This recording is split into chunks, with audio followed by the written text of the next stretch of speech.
There you are. I was worried you might stop to collect treasure chests opened by the Seelie along the way. It would have taken you so much longer to get here. Another conversation I cannot hear. I am delighted to see that you understand what takes priority, and that your adventurer's instinct has not swayed your resolve. Really, I must applaud you for it. You should know. Paimon's head. Okay, I'll try and keep it short. My senses are telling me that this is where we shall find the entrance to the ruins. Oh, cool! Well, what are we waiting for? Let's open it up and see! Patience.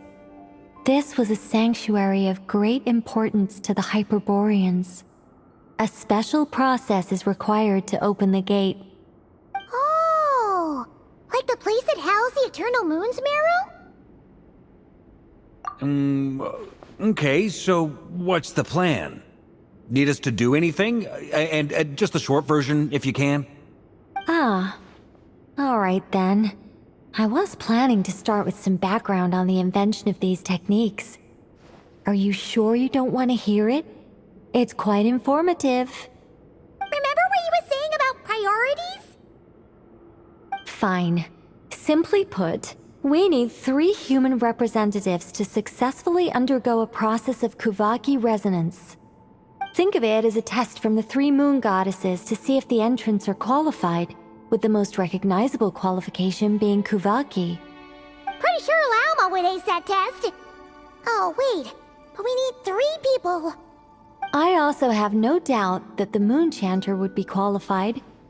But we would need 2 other people with the same constitution. Therefore, the most feasible method is not so much to follow the rules, but to figure out how the test functions and find a workaround. I've done some research, and it turns out the mechanism is rather crude. We'll simply need humans to stand before it who have sufficient Kuvaki energy within them. I'm with you so far. How do we get the Kuvaki in them? The easiest way would be transfusion. Take some Kuvaki from Nodkrai's soil, put it into the bloodstream, and get it circulating in the body. So we're going to cheat on the test? Precisely. There are other methods, but this is the simplest one. Cheating the system is much easier than trying to hide from it. Huh? Ah! Sorry? Does the idea of cheating upset you, Miss Lauma? No, that's not it. I suddenly had an idea. Ooh, what is it? It's about Moon Prayer Night. I figured out a way for Kutar to join in the festivities. Huh?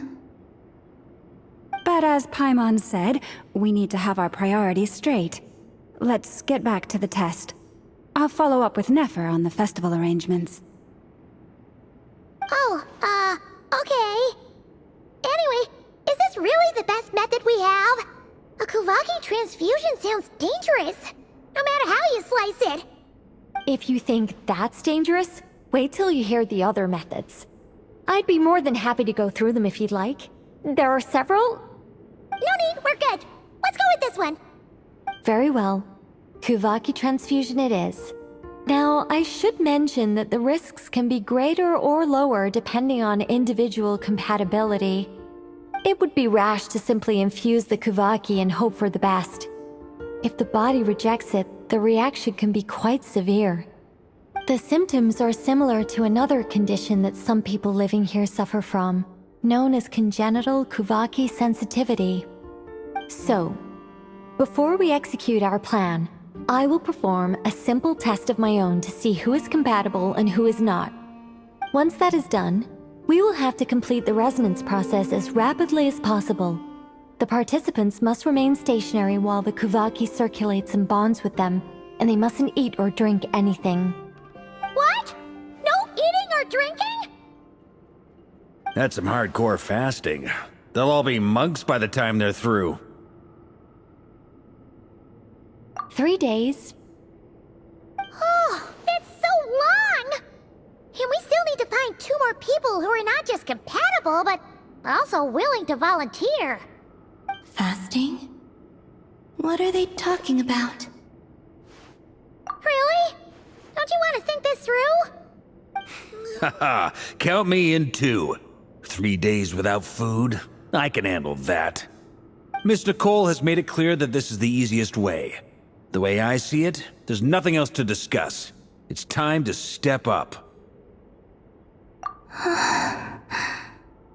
Yeah, you're right. In that case, Paimon volunteers to be Captain of Logistics. She'll keep the fires lit and grab some spare clothes to keep you comfortable. Then we'll start with you first, Traveler. Please step forward.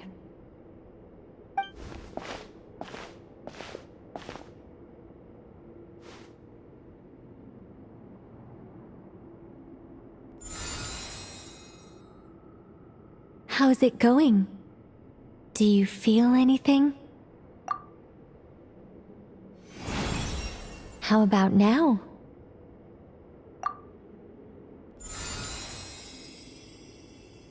And now?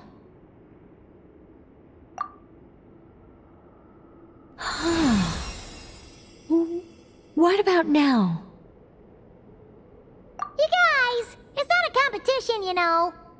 All right, I'm officially impressed. Even as a descender, you can withstand far more than I imagined. It's like I summoned a giant stone titan to arm wrestle you, and your arm hasn't even moved an inch. In my last attempt, I infused 5 times the amount of Kuvaki required.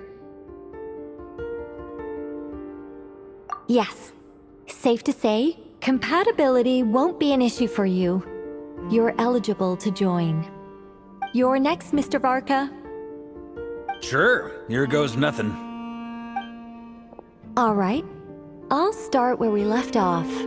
5 times the required Kuvaki dose. Whoa, whoa, whoa, hey, wait a minute. How's it going? No, not great. I kind of want to puke. Feels like I've been drinking too much.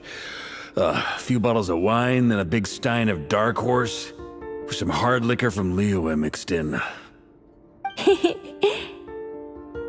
You think this is funny? I just lost to a young lady in an arm wrestling contest. I'm never gonna live that down. My apologies. I'll lower the concentration and try again. Oh. How's it going now? I'm not as dizzy as last time, but I can still feel it pulsing around. In that case, you wouldn't be an ideal choice, Mr. Varka. Let's try someone else. Okay, let's go ask some of our other friends then.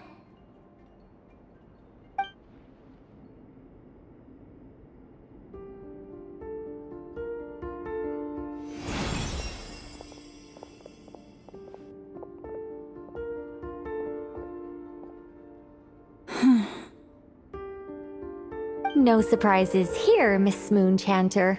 You're perfectly compatible. You may join.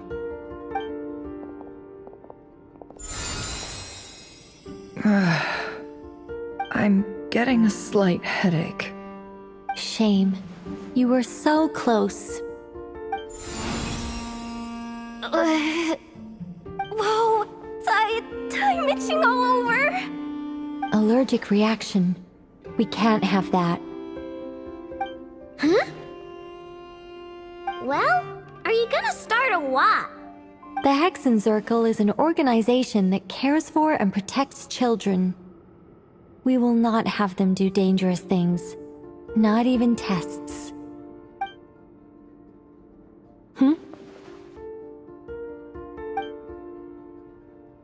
Is something the matter? The candidates have to be human. I guess that rules me out too. Huh. Everyone except the Moonchanter got beaten. Guess I don't need to feel so bad after all. I mean, looks like this isn't gonna be as easy as we thought. Perhaps I could ask for volunteers among the Frost Moon Scions. I'll see about talking to some trusted Lightkeeper colleagues. Itlua springs to mind. In fact, I think we had some former Frost Moon Scions join our ranks recently. Can you give me the scientific explanation for how the test works? I can probably make some kind of test bot. Then we can just zip through Nasha Town, going up to people and pressing a button to check their status. Wouldn't that be way easier? No. Wow!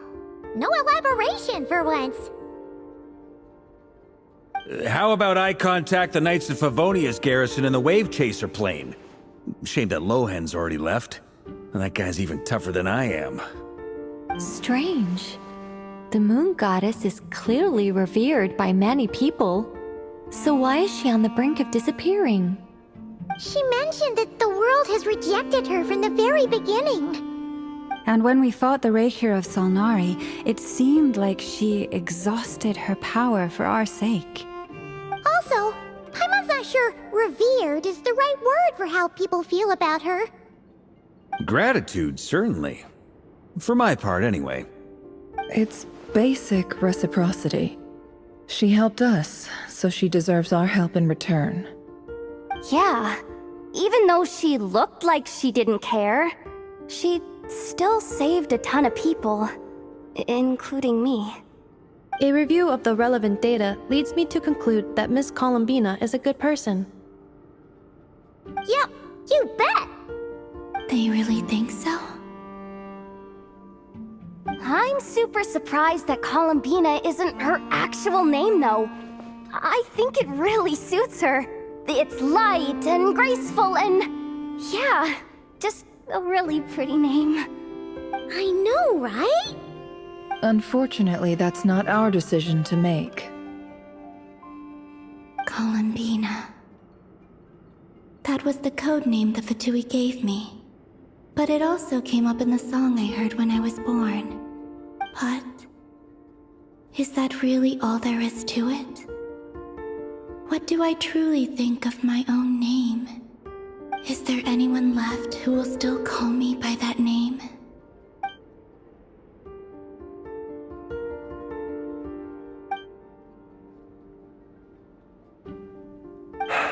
Moon Prayer Night is getting closer by the day.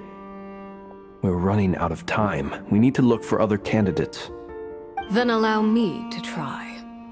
Huh? What are you doing here? You contacted your friends via the Adventurers Guild. Sandrone has been keeping an eye out for something like that, so she informed me. Since I have the ability to accommodate a moon marrow, I should prove to be a suitable candidate. Arlecchino. When can we begin? I see. We can begin right away.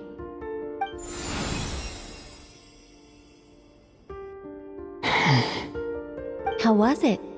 Did you feel any discomfort? Not at all. Then it seems we shan't need to look for additional candidates after all. Great! Cool. Alright, like Paimon said, the rest of us can take turns making sure the three of them stay warm and comfy. Then, my job is to take care of the caretakers. I will ensure everyone receives food and accommodation. I'm ready as well.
The work is done.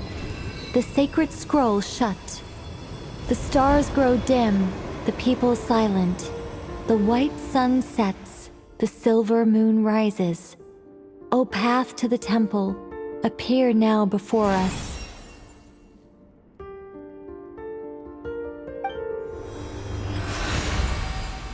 Wow! It really opened!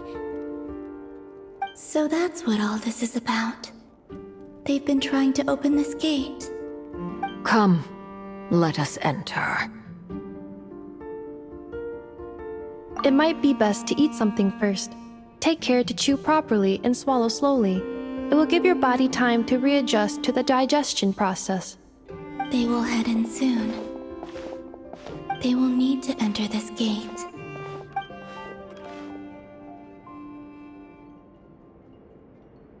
Huh? I cannot pass through.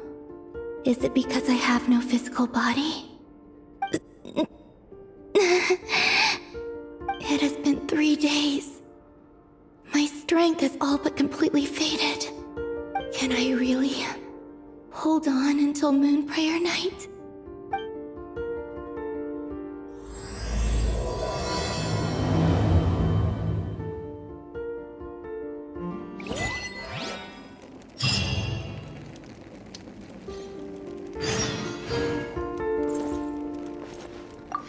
I have confirmed that you are all in good health. With that, my work is now complete. Congratulations are in order.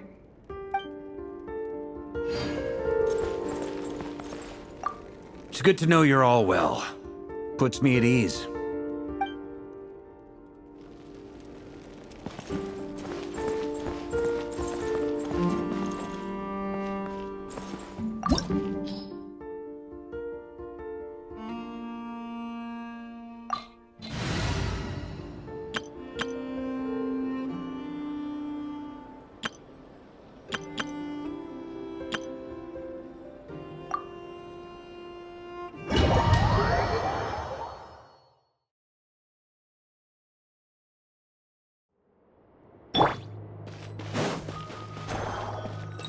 Russian floral!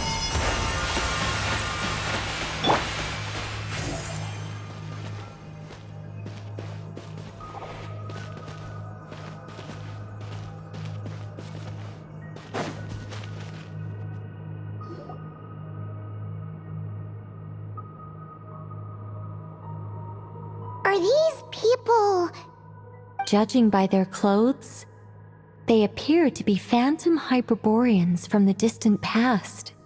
That could mean they have some clues about the moon goddess's name, right?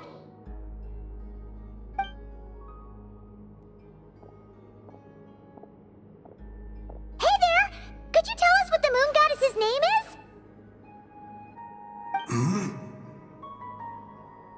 Sorry. That's probably a weird question, huh? How do we explain this? The moons are long gone, and their goddesses are dead. Their names no longer mean anything. When a new moon goddess is born, we will surely know her name. We have used every last resource at our disposal. All that remains is to wait, patiently and quietly.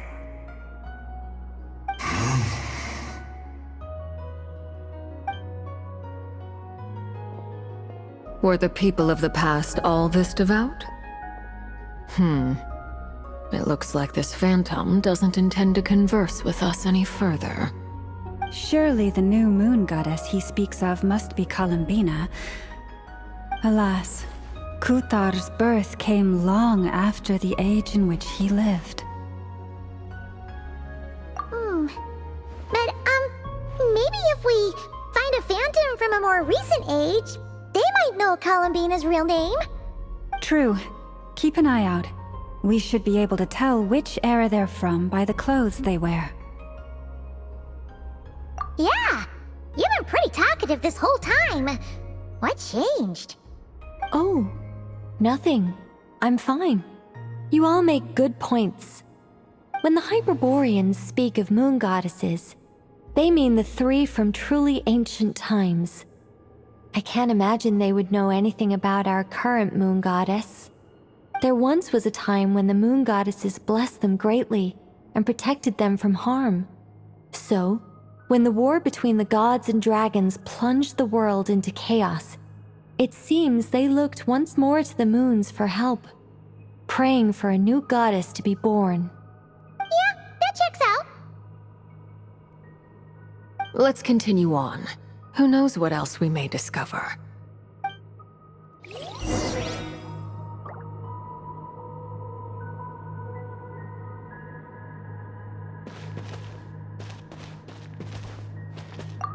When the moons rise again, we shall receive their protection once more. Even in the darkest hour, there is always a way out.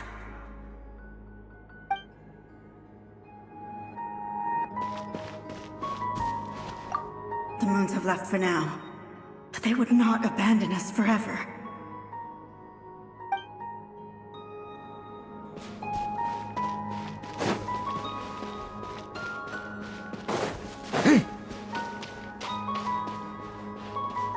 There's a door blocking this path!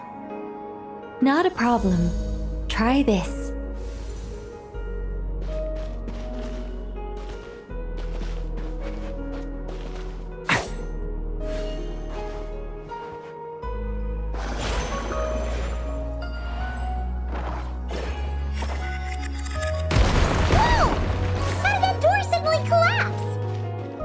This device was maintaining the door's integrity.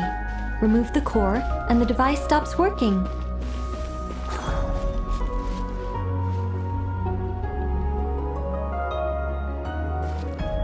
Is this our destination? Impressive. More precisely, this is a device that will help us reach our destination. Let's go. We still have a long distance to cover.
Let's try that device again. Remember the door from earlier?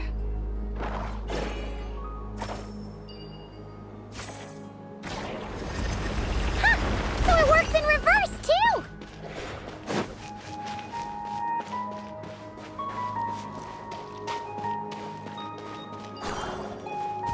The humans we see are all phantoms, but the monsters are real. What a fascinating place. There'll be plenty of time to admire it later. Names echo! Neutralize!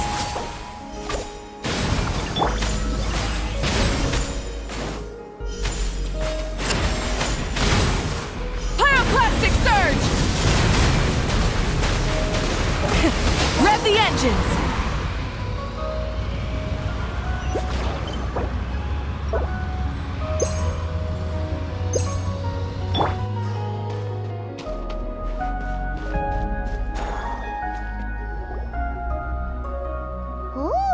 There's a whole bunch of artwork in here. Seems pretty old. Nicole, this is probably your area of expertise. What do all these paintings mean? Let me see. To understand these murals requires some knowledge of the history surrounding the War of Funerary Flame. I shared a little of this with Lauma before. Yes, I think I follow. The dispute between the Moon Sisters, the transformation by Nibelung. Oh no, it's no trouble. I'd be delighted to share the tale again. Alright then. Tevat's 3 moons and their goddesses were brought into being by the will of Nibelung, the then ruler of Tevat. But when the heavenly principles came, they changed the world completely, down to its very foundations. The moon goddesses were nowhere near strong enough to challenge this entity. But the heavenly principles did not view them as heretical entities that had to be removed. Essentially, the 3 moons existed to keep this planet alive and operational, which did not directly conflict with the heavenly principles' aims. Nevertheless, the inherent precariousness of this arrangement would soon be revealed. Nibelung returned. Yes.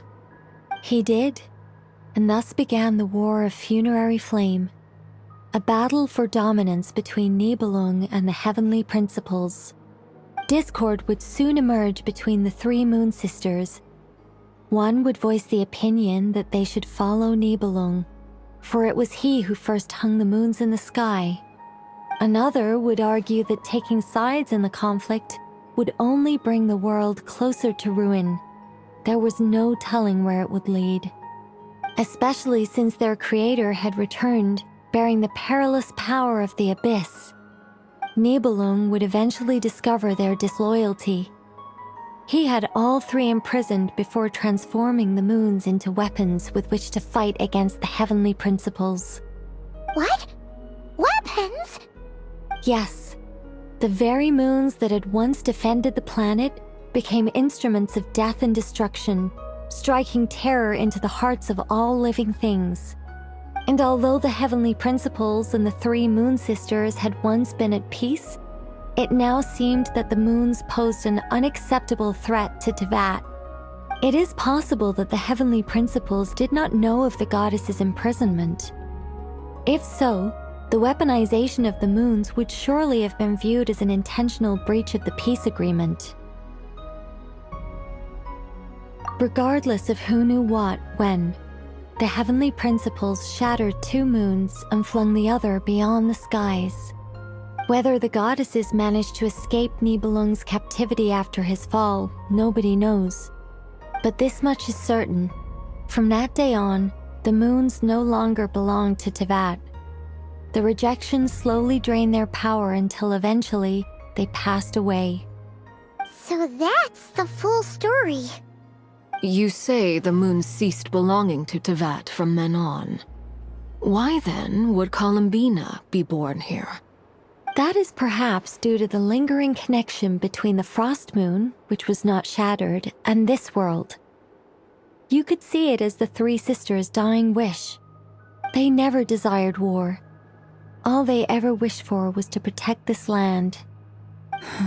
I see. If the final fate of the 3 goddesses is as you say, then Columbina faces the same grave danger. Our investigation has yet to bear fruit. We must hurry. Yeah, you're right. Let's keep going.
Should we trust him to keep his promise?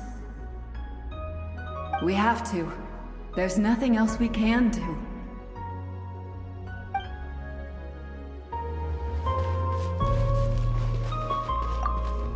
Why? Why do the creators of this world no longer show mercy upon their people? Remember his words. We must change our fate with our own hands. Wait, that's odd. Who is he? Is something wrong? No, not really. It's just that over 30 possibilities emerged in my head, so I can't be sure who he is. It's been too long. My memory isn't as sharp as it once was. Okay. 30! Wow! Impressive!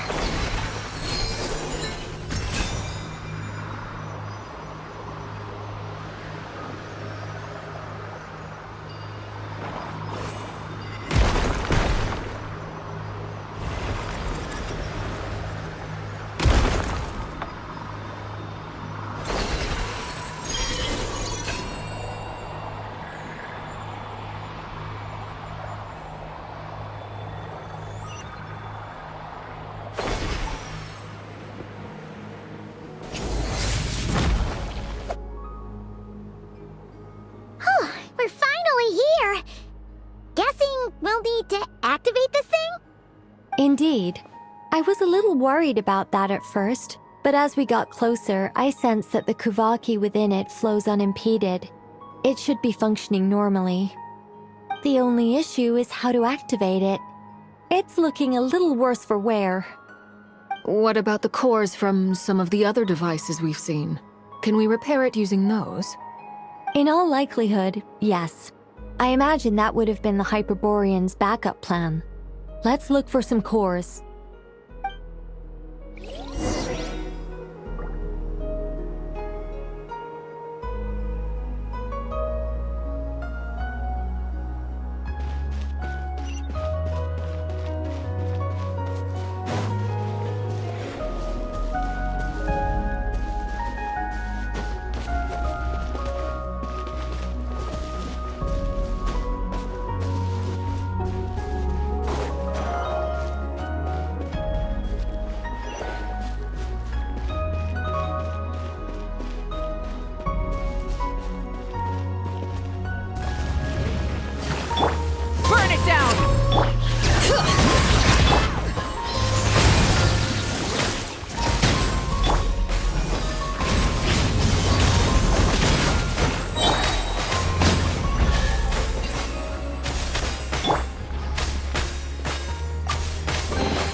Walk up, then jump down.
in, of course. Let's head back.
The device is up and running. It's hard to believe that the ancients were capable of constructing such things. Paimon sees our destination! It's right up ahead! Yes, let's go.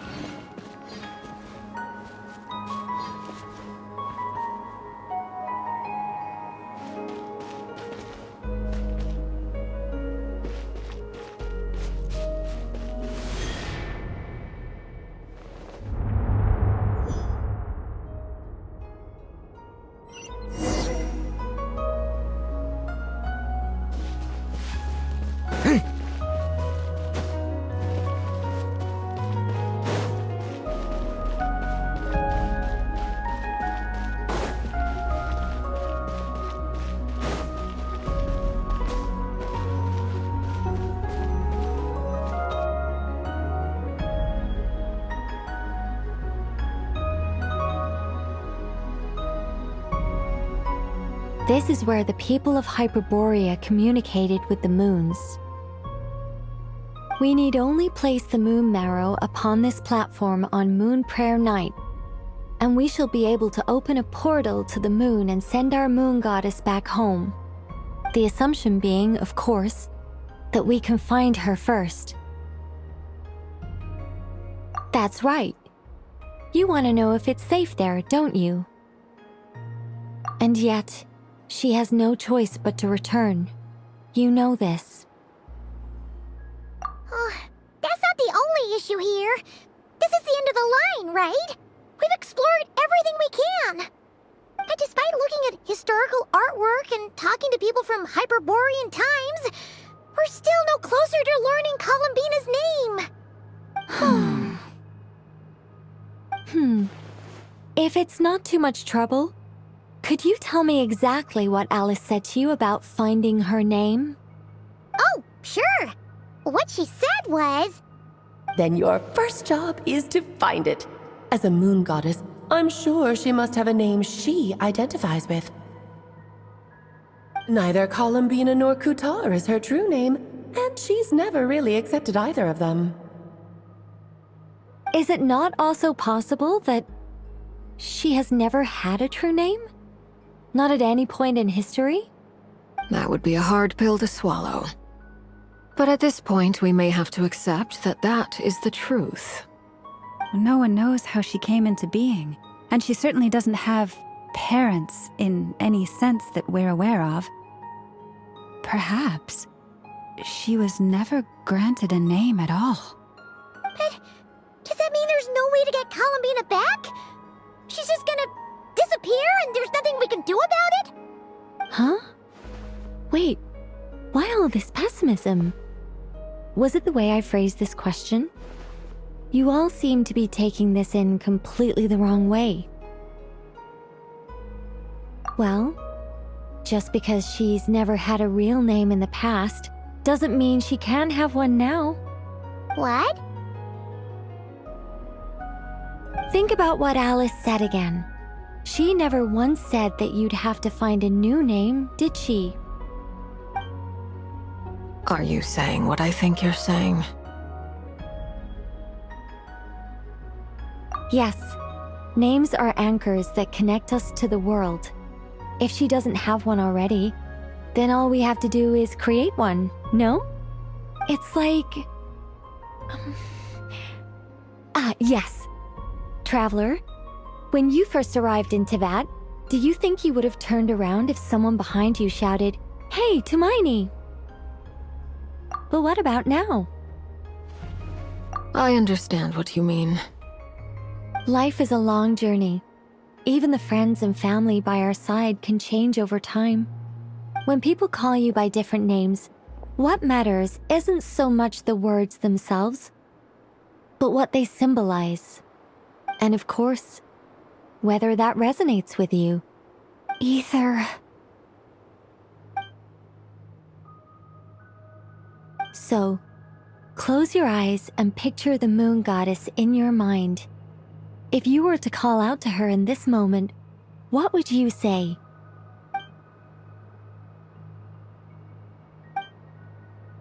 Columbina. Columbina. Paimon would call her Columbina too.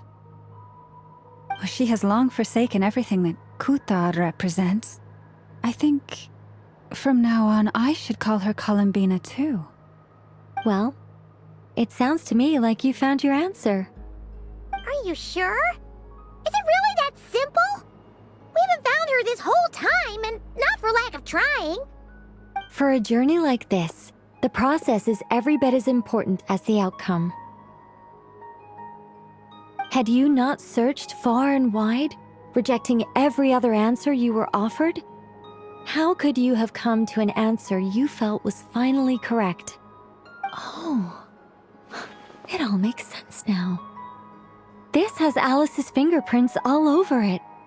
Are you suggesting that Mage knew from the start that Columbina never had a real name to begin with?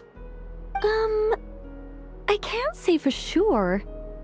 But I can definitely imagine her chuckling in satisfaction somewhere right now, saying, "Ah, what fun." Llama! Your antlers! You should hurry. The festive moon has begun to rise. Do not worry, for when you called the name Columbina just now, I could sense that the power within was enough to summon back the moon goddess. The power within what? The name? Yes. So, the thing is...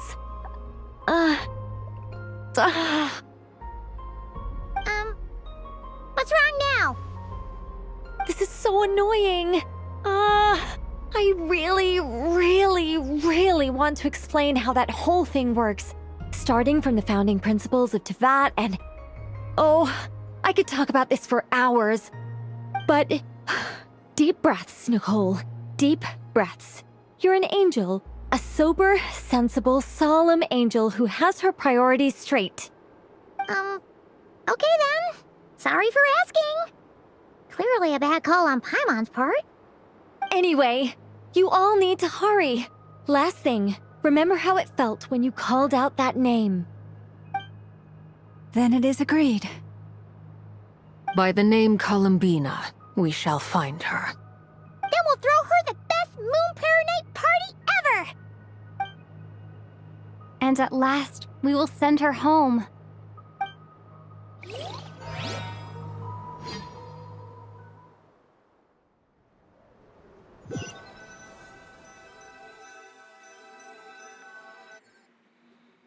I can barely move anymore. My consciousness is fading away. Have they come back out? I'd love to see them one more time.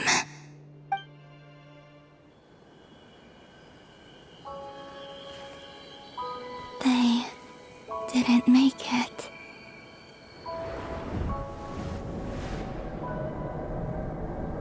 Could you tell me your name? My name is... Columbina!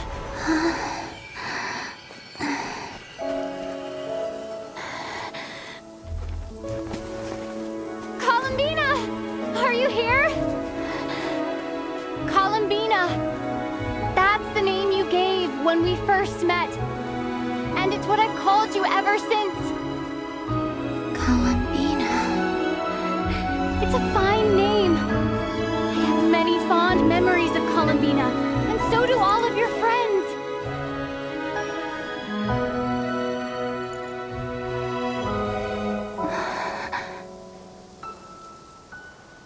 If you like this name,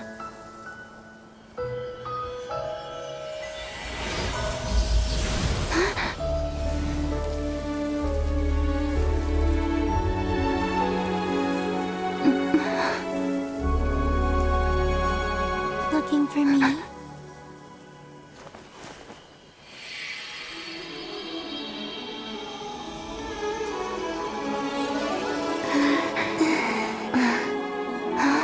I like it.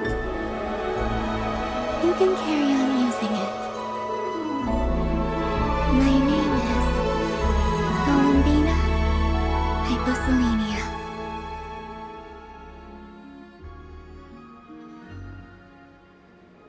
Columbina Hyposelenia. That's a wonderful name. I never thought that Columbina would become my real name. But after I met you and my other friends, the things that this name stood for slowly began to change. It went from being a Fatui code name to something my friends call me.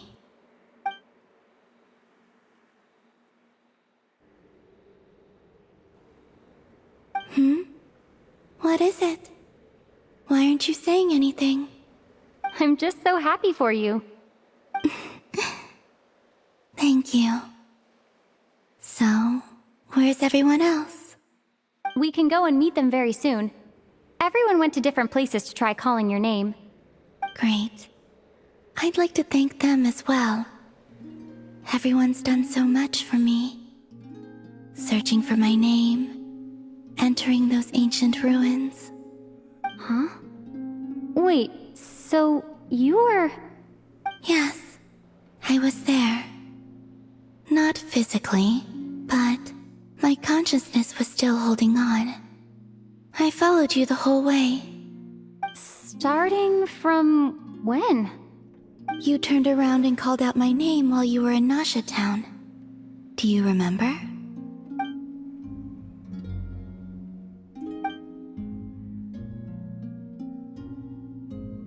Let's go. We don't want to keep them waiting. Sure. In that case, come with me. But... Before that, could you call my name one more time? Sure. Come with me, Columbina Hyposelenia.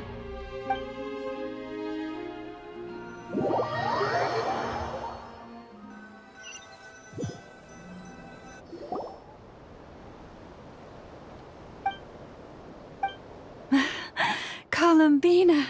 Oh, this truly is wonderful. Llama, I can't breathe. Ha ha! Just in time for Moon Prayer Night. It's good to have you back, Miss Columbina. Yeah, we were worried sick.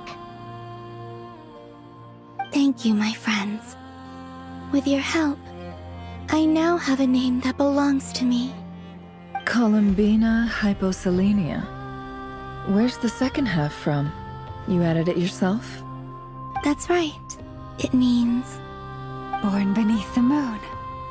Yes. And by extension, it can also mean born beneath this world. A fine name.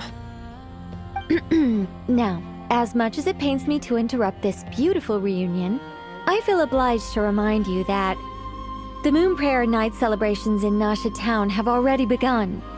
Don't you want to enjoy the festivities? There's so much to see and do. and some of the ambient lighting and entertainments were sponsored by the kind souls in the Hexencircle. Nicole? Why have you turned into Dodoko? So you're Miss Nicole. Thank you for helping us, and for helping me find my name. It's nice to finally hear your voice. You're quite welcome. Guiding lost people to hidden treasure is what we Seelie do. And if you ask me, spiritual treasures are far more precious than material ones. Chests are all well and good, but this was what it's all about. Ah, so satisfying. Anyway, I had to go help Alice. It seems like she ran into some trouble. That's why I couldn't be here in person. But don't worry, we're with you in spirit. We'll be celebrating right along with you. Keep an eye out for the Hexencircle's festive stalls in Nasha Town. I think you'll like what we came up with. Alice said she even managed to rope B in this time. The Frost Moon Scions have also prepared various attractions. I believe Aino and Effa and their crew are setting things up as we speak. On that note, Nefer, about that request I made. It's all in hand. Yehoda is on site to ensure that everything goes off without a hitch. Wonderful. In that case, Traveler? Huh? Come on, Columbina. It's time to celebrate the best moon prayer night ever.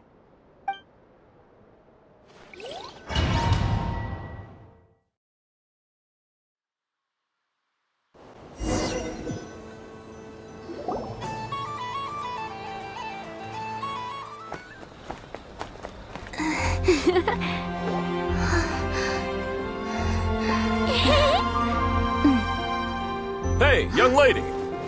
Would you like some Moon Prayer Night candy? Happy Moon Prayer Night! Oh, yeah, I almost forgot to say. Welcome home, Moon Goddess.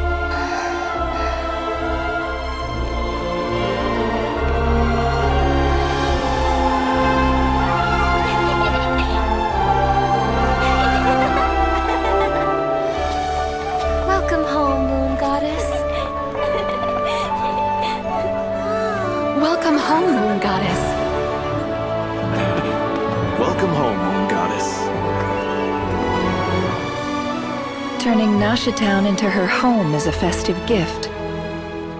A rather brilliant idea. Perhaps this is what Nodcry, Columbina's home, should have been like all along.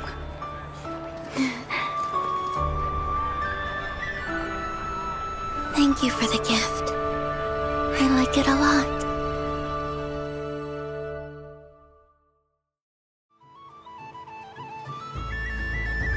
This feels like the surprise of my life. I do. I never imagined I'd ever get to enjoy Moon Prayer Night with everyone so freely. If you're happy, we're happy. Quite a strategy you came up with. Hide the tree in the forest. It's not your usual style, Lauma. Is there something about Moon Prayer Night that enhances what's in your head as well as the antlers on top? Apparently so. It even inspired a perennial penny pincher to use their resources for a greater cause. It truly is a magical festival.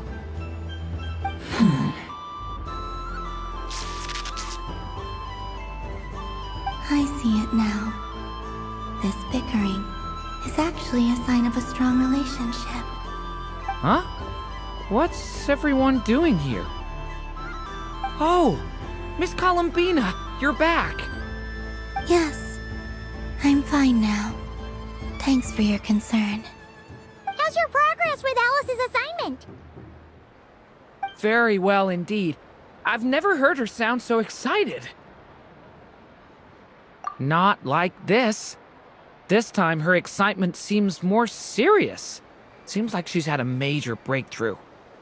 She said she'll contact us once she knows more. In the meantime, we're free to relax and have some fun.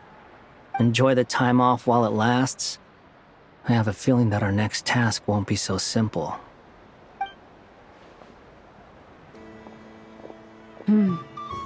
I should go. I still have a few things to attend to at the Frost Moon Scion stall. And I think I'll take a look around. With any luck, this once-in-a-year festival will come with once-in-a-year opportunities. Hold up a second. Where's Varka? I believe he made a beeline for the flagship the moment he entered Nasha Town. Ah, that's Mondstadters for you. They know what they want when festivals roll around. Goodbye for now, Columbina. I hope you have a wonderful night. I will.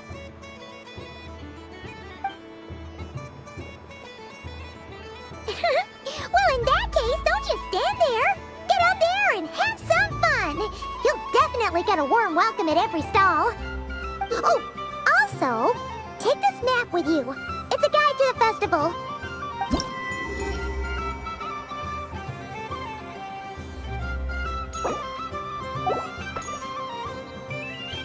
The Frost Moon Scion stall is over here. Llama's invited a whole bunch of cute animals to celebrate too. Over there is the Hexencircle section. Alice seemed more excited than anyone about this festival, so she insisted on making it a grand affair. Oh, and then there's the Nasha Town local specialties, including... Actually, forget that. Better if you go check them out for yourself. Thank you. It looks like a lot of fun.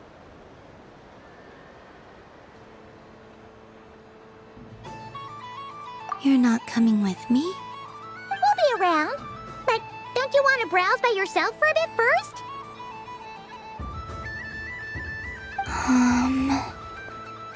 Yep. If you find something you like and want to try it out together, just give us a shout. We'll be right with you. Otherwise, just relax and enjoy yourself. There's so much on offer, so try to experience as much as you can. And don't forget to stuff yourself with all the delicious festival food.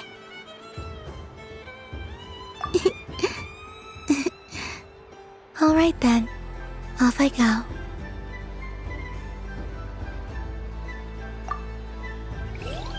Where should I go first? This must be the mage's stall. It feels like I've entered a fairy tale. Ah, how lovely.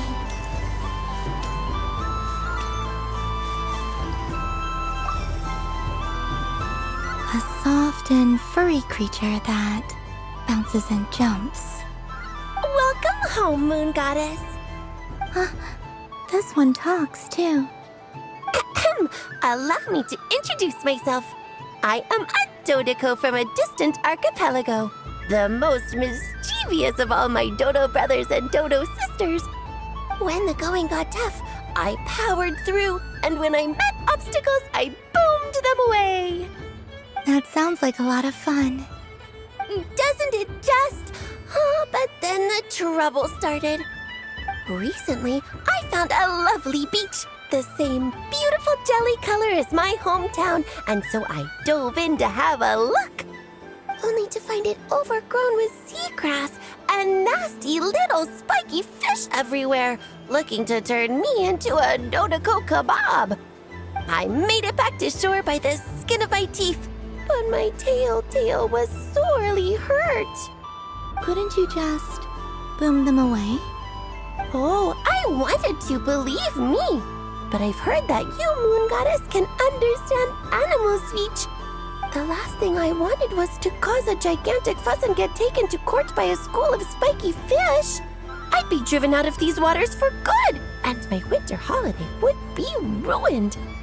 And so, dear Moon Goddess, I was wondering if you might lend me your allegiance. Are you roping me into a crime? Oh, let's call it a once-in-a-lifetime carefree adventure. Does that sound better? All the festival goers tonight are dressed up as the Moon Goddess, but there's nothing to say that the Moon Goddess can't disguise herself as a Dodoco, is there? Besides, this is your home. You should be free to be whoever you wish. I'm afraid I'm not well acquainted with Dodocos, Madam Mage. Oh, that's quite all right. we Dodicos are innocent, happy creatures with a free-spirited nature. Many, like myself, are mischievous troublemakers. Others are lazy souls who like nothing better than to lie down on a nice rock and take a nap. In our eyes, every creature who yearns for happiness and freedom is a Dodico. But perhaps in yours, we Dodico are a fluffier and more mischievous breed of Kuhenki? Yes, that is a much easier image to follow. Oh, wonderful! Then let's play! Grab onto my tail and follow me into the sea! Time to settle some scores with the bad guys!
Ooh, a remarkable talent!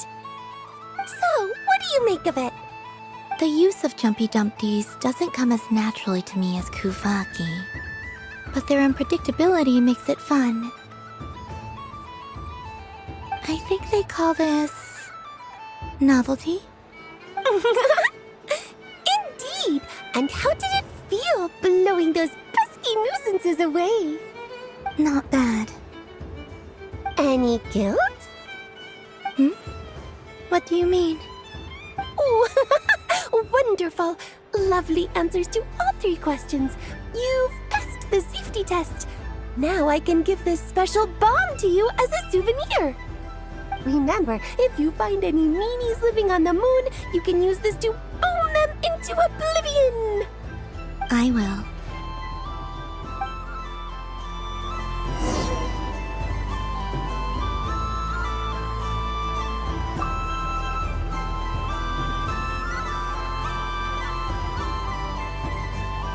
I wouldn't say it's unfair, exactly.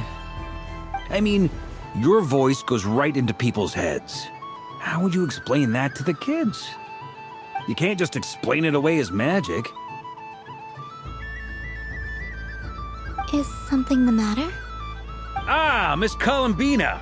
No, nothing you need to worry yourself about. Ah, impeccable timing. Stick around for a second, Miss Columbina. I need your input on something. This self-proclaimed Knight of Justice has yet to give me a satisfactory answer. I, for one, would like to hear your verdict on the matter. Hey, now, I left the flagship just to help you out, Miss Nicole. What's going on? So Alice and I are both using long-range remote control spells that work on similar principles, allowing us to attend this festive fair in Dodeco form. Sorry, let me backtrack a little. While similar, there are some key differences. Alice, being a great mage, wanted her Dodeco to reflect something of her own charm and mystique. So she adjusted the way its tail moves when it spins around. An entirely gratuitous move, in my opinion. I hardly see how anyone is going to notice that. If anything, I'd say that anyone who stares intently enough at a Dodeco's tail to notice such a small detail is someone we ought to be highly concerned about. I only say this to emphasize that my question has nothing to do with tails. Now that we're clear on that, why is Alice's Dodeco permitted to interact directly with the children celebrating Moon Prayer Night, while mine is not? Your voice speaks directly into people's minds. See? Exactly what I said. Miss Nicole? Ugh, I can't stand it. I know that probably makes me sound like a whiny child acting out in front of their parents. And it's a little embarrassing now that I think about it.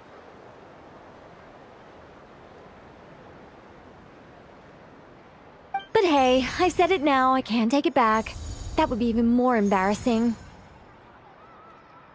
Also, don't go reading too much into that analogy. It was off the top of my head. I'm actually an awful lot older than either of you. Miss Nicole, are you saying that you'd like someone to play the game you've prepared? I'm not so invested in that. It's just something cobbled together using items I borrowed from Alice. She probably didn't even make them herself. The point is, I want to know everyone's thoughts after they receive their prizes. But as you've said, I can't just ask. I've been biting my lip for so long, and I've had no one to vent my frustrations on. I thought this was going to be a nice, straightforward festival where I'd get the chance to guide people to treasure. Well, can I play? I can't guarantee that I'll win a prize, but... You will? I'd like to try. Then what are we waiting for? Let the game begin! It's like they forgot I was ever here. Ha ha ha.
Congratulations, Miss Columbina!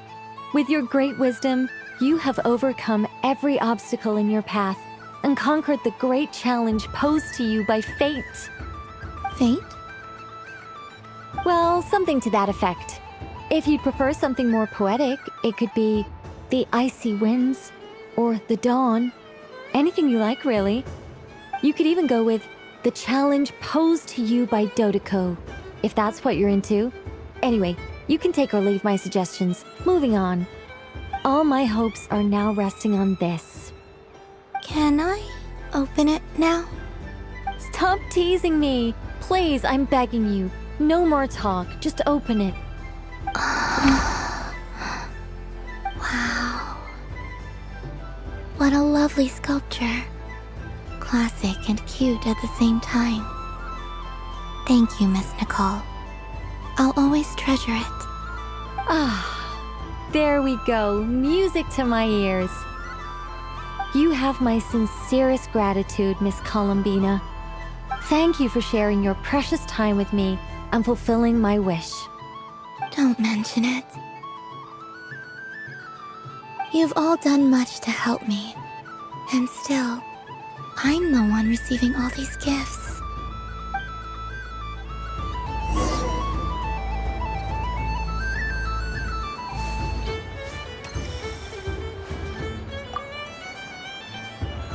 Welcome home, Moon Goddess. Oh, you're the genuine article. Alice was right. This moon prayer night was worth watching after all. Another one that talks. Greetings. Pleased to make your acquaintance. I am the Hexenzirkel member they call B. Barbeloth Trismegistus. Columbina Hyposelenia. Pleased to meet you too. Hyposelenia. A fine name indeed. Now then, Miss Columbina, do you wish to hear a mage's divination? Divination? The Frost Moon Scions used to ask me what would happen in the future. Is this like that? From the perspective of the one seeking answers, perhaps. As you look to your journey ahead, if you seek to understand the unknown, resolve your doubts, and soothe the confusion in your heart, divination could be for you. The unknowns on my journey. Of course, if one wishes to peer into fate, then hydromancy is the more precise option. But that is a complex affair, and to relegate that majestic art to the status of a festive amusement would seem somewhat uncouth. Besides, it is sometimes better to not know fate with great certainty. Hence, I shall use the suitably festive Luna Arcana to tell your fortune instead. It is more popular with the youth in any case. Lunar Arcana. Indeed. Unlike hydromancy, this will only display possibilities and trends.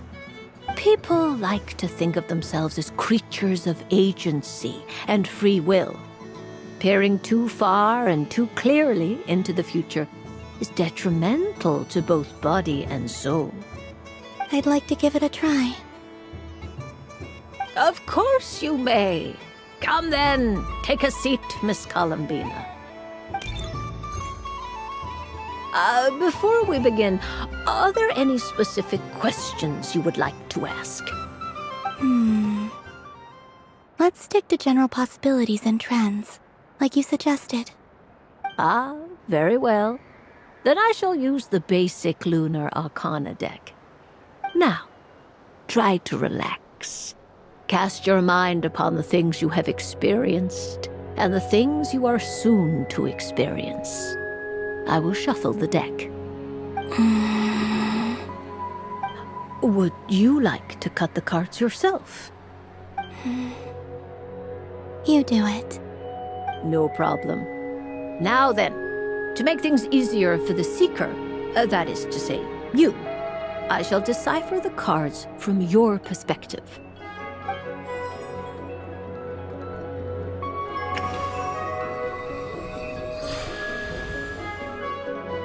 Please, draw the first Lunar Arcana. This represents destiny and is the foundation for the divination as a whole. Now, draw your second card. This will stand for the past, the sum of all your experiences that have come before. And now the third arcana. This is the present, your interpretation of the current moment. Finally, the last card. This shall speak of the future, which... Oh. Kuvaki Pulse? Fascinating. I've never encountered this before in my role as a diviner. Something has exerted an influence upon this card, causing it to leave its designated position. What do you make of this, Miss Columbina? Perhaps this is the guiding hand of fate in action. Of course, if you wish, you can choose to deny the validity of this card and draw the future for yourself. No, it's fine. Let's go with this one. A bold decision. I must say I'm looking forward to the results. Well then, let us flip the lunar arcana in sequence and see what emerges. Sure. First, destiny. No surprises here. The card that represents yours is the moon. The moon. Indeed. The moon can represent the truth at some times, but deception at others. False peace, destructive calamity, and the world-changing power that lies within. When the moon is placed on the destiny tile, it indicates that your destiny is not what it may appear on the surface. Instead, it may yet have a hidden side. It symbolizes a journey through the fog, fraught with uncertainty and deception, where one must face inner challenges head-on. I don't understand. Patience, my dear. This is but the first card, which serves as a basis for the interpretations that follow. Our divination will only grow clearer from here on out. Now then, flip the second card, the one that speaks for the past.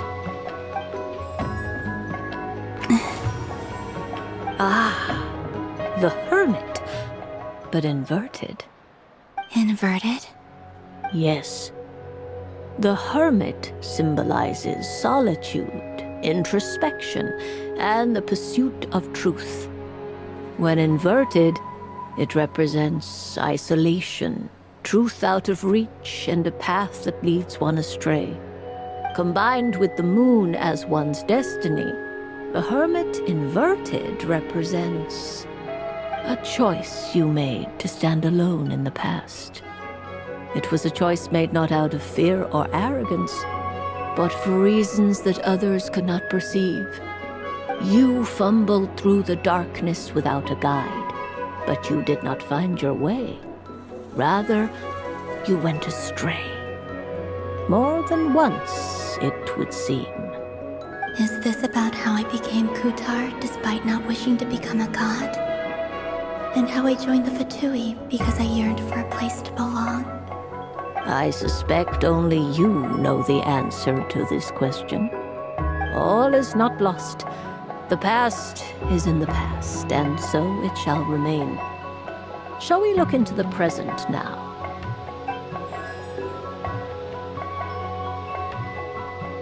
Oh my. The Lovers. One of the most interesting Luna Arcana. What does this one mean? This means that you have had an unprecedented emotional experience. The joy of finding your soul becoming intertwined with that of another. A precious and wonderful thing indeed. It's true. I've made a lot of friends recently, and they are very good to me. I like them a lot. That sounds lovely. I am most delighted for you. The lovers can also represent important decisions, perhaps related to a parting of ways. Now, if I were to guess... Yes. My return to the moon. I understand. Parting with friends is never easy, Columbina. But rest assured, this is not the end of your journey. There is always another story waiting to be told. The future always lies ahead. The future. Well now, it's finally time to flip this most mysterious of cards. Why did it appear? And what does it wish to tell you? I'm ready. Very well. Flip this card and see what lies on the other side. Oh. Miss Barbeloth? What is it? This card is death. That doesn't sound very good. It depends on how we interpret it. It is true that it can represent an agonizing death, a complete and utter end, but at the same time, it can also represent rebirth. Do not forget that your destiny card is the moon. That lends your future many different potential meanings. If death spells the end, is it unavoidable? As I have said, divination can only display general trends. It is a rough guide, but it does not show predetermined outcomes. Allow me to summarize it for you. In the past, you may have lost your way, but now you have gained new connections and new strength. You now face an important decision, one that may bring about a great change in what is yet to be. This change might, in turn, be the end of all things, or their beginning. But remember, everything is subject to change because of the moon present in your destiny. You must see the truth clearly and face your innermost thoughts. The truth. My innermost thoughts. Thank you, Miss Barbeloth. Don't mention it. Some people dislike divinations, for fear of glimpsing an ending to their story that they wish was not so. But I can see that you're different. The result of this divination will not sway your decision. This is a rare quality, and one that diviners always hope to see in the seeker. We are here merely to guide, not to exert undue influence. I understand.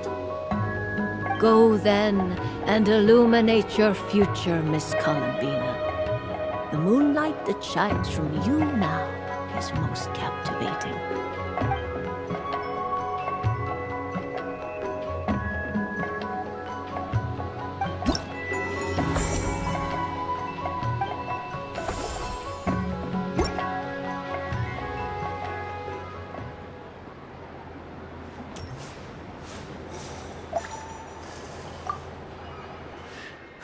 It'd be rude to just leave without saying anything. But at the same time, I don't want to barge into their lively conversation just to announce that I'm leaving. I guess I'll just wait a little longer. Huh? Albedo? This sketch is for you, Grandmaster. Oh, a gift for me. Thanks. Let's see what you've done for me. The North Wind left in the lurch.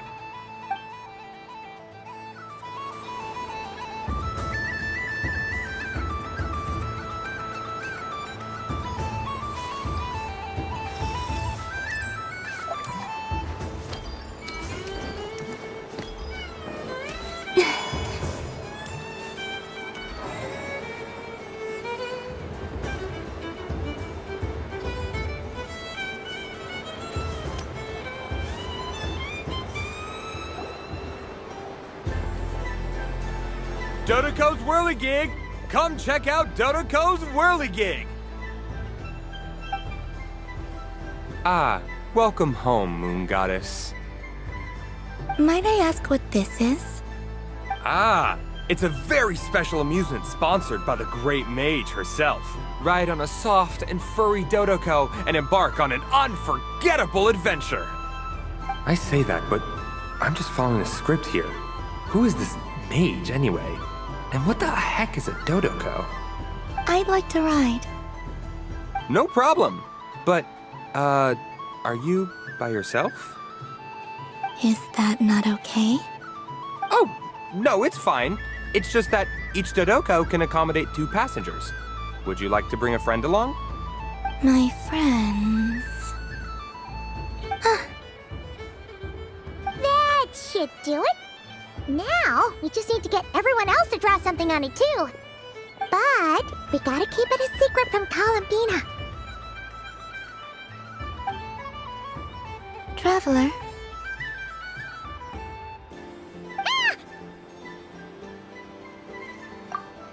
I want to go on that ride. Will you join me?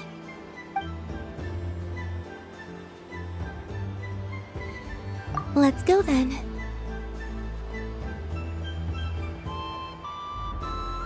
Don't worry. Paimon will do the rounds. You go have fun.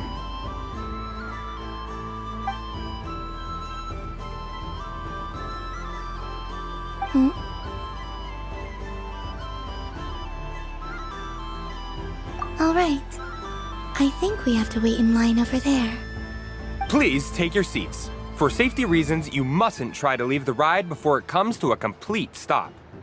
All right, you're all set. I wish you both a wonderful journey.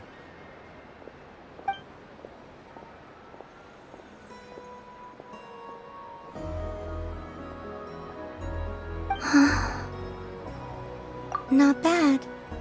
It reminds me of riding a moon lane. Sometimes, the Kuhenki circle around me like this, playing their beautiful melodies.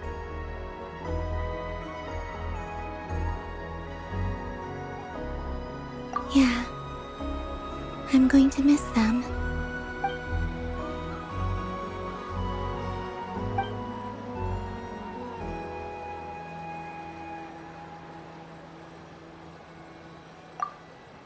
It does. I've felt scared in the past, too. But this is a little different. You know something? I got to see a lot of fascinating things during my disappearance. I saw how the Frost Moon Scions act around their families. So different than how they used to act in my presence. And I also saw how they interact with their friends. It made me curious at first. Why do people act so sincere when they're worshipping gods, but save their truest, warmest feelings for each other? Slowly, I came to realize that it's because they trust one another. They know, deep down, that they'll be accepted for who they are. All of it. The good and the bad. I know. I knew it the moment you started calling out my name. What I fear now is the end. I fear losing all this the very night I have gained it.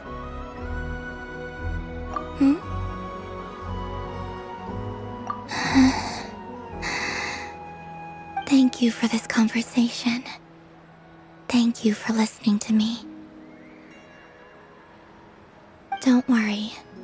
This fear I have, and the unknown that awaits me, they cannot hurt me. Not when I possess a treasure far greater. I just want you to remember this version of me, the real me, on this final night together. Dear passengers, Dodoco's awesome adventure has come to a close.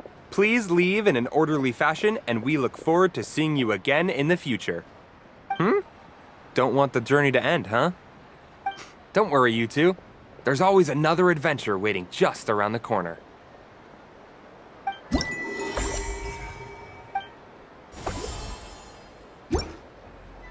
So this is the Frost Moon Scions area. It feels very familiar. But everyone looks much happier than usual.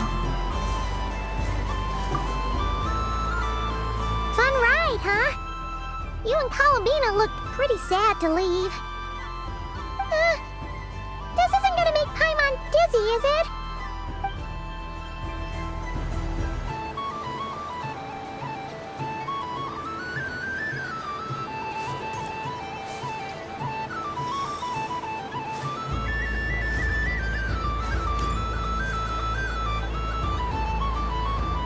But I was aiming right at it! Aw, what a pity.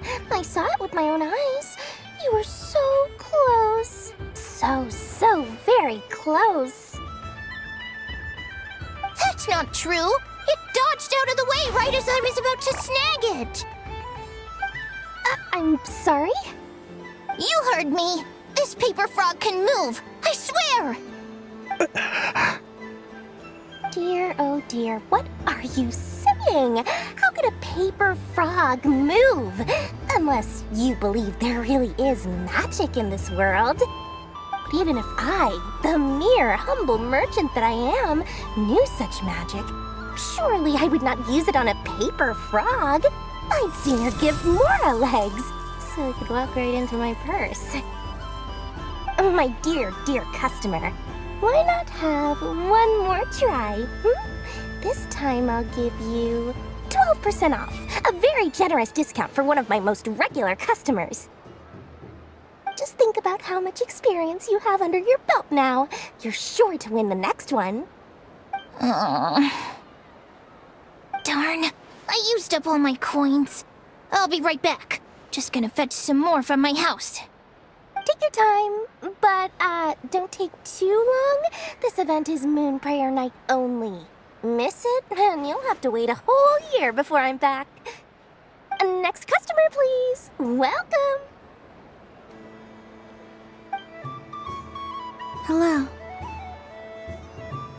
Whoa! What's this big one doing over here? How do I tell my employees not to go running around this time? Shooting them a glance won't work. I haven't known them long enough. Dory? Why, hello there, Miss Columbina. Would you like to play my ring toss game? The rules are very simple, and it's easy to get the hang of. How much for a round? Oh, first time's free. Not a single mora. After that, well, we can cross that bridge if and when we come to it. But with your sharp skills, I'm sure you'll win all the prizes in one fell swoop. That was an obvious enough hint for them, right? Right?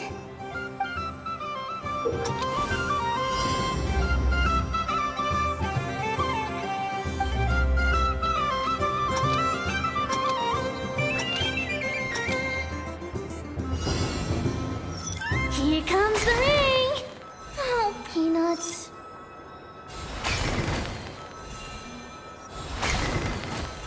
Change tracks! Roselle, should we move or not? Just a tiny bit. All right, then I'll... Oh, sugar plums, not the clock hands. How do I move the legs again?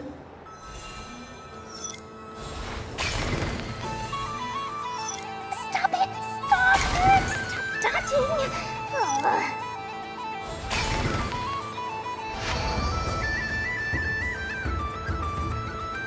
Let's see now. Let's see. Wow, very good. That's the highest score we've had all night. And here's your prize. Now, how about another round? As for the cost... Happy Moon Prayer Night, Miss Columbina. Happy Moon Prayer Night, Durin and Hat Guy. Are you here to play the game? Yes.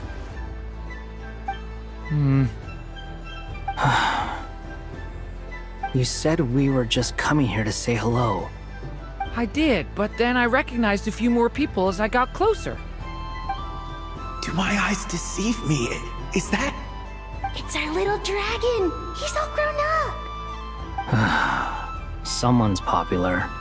Well now, since you came all this way, why don't you try out this lovely game we have going? First try is free. He'll have a go. I'll pass. It's only one free try per customer. You can't give your try to him. I'm aware. How has Elder Almond been lately? He's in great shape. He goes for a run in the forest every morning to stay fit and healthy. He tried to go boat racing with Firecracker a while back, but he couldn't even make it onto the Lotus Leaf. Firecracker was in fits of laughter. How about you, little dragon? Can you still fly? Yes, I can. But you've become less chatty. Has growing up been tough on you? We call that maturity. You know, the thing people sing about. The knight wields a sword of stone to defend those hearts that are made of gold. Stone is very heavy. That's what keeps him from talking too much. That's awesome! I want to be a knight when I grow up too. Ring, here I come!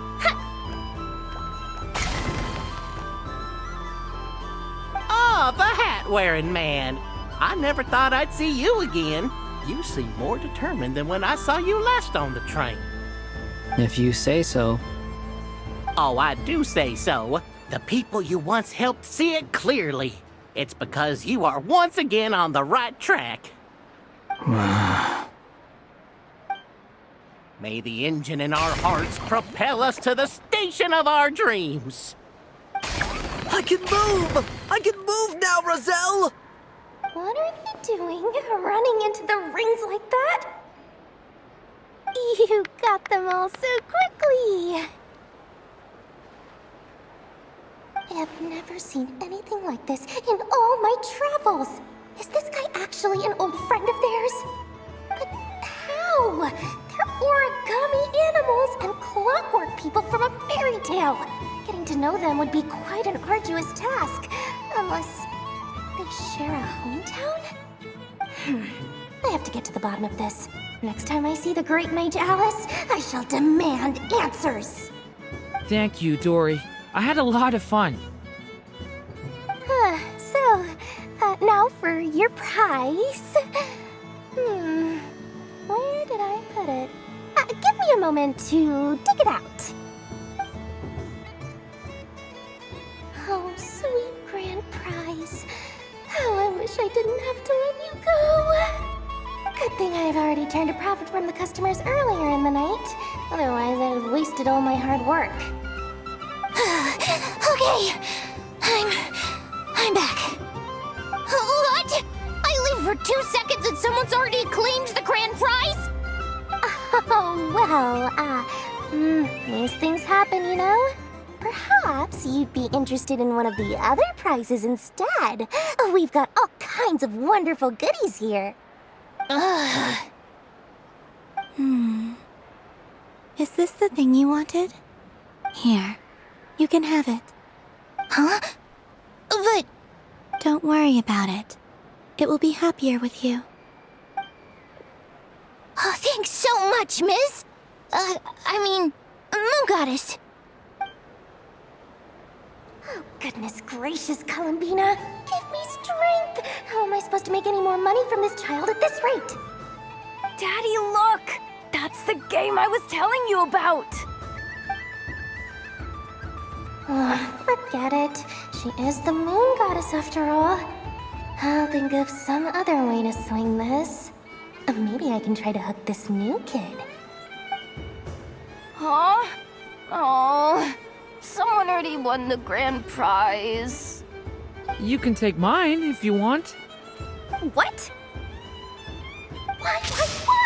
Why are all these bleeding hearts coming here to ruin my business? Happy Moon Prayer Night, everyone. Happy Moon Prayer Night.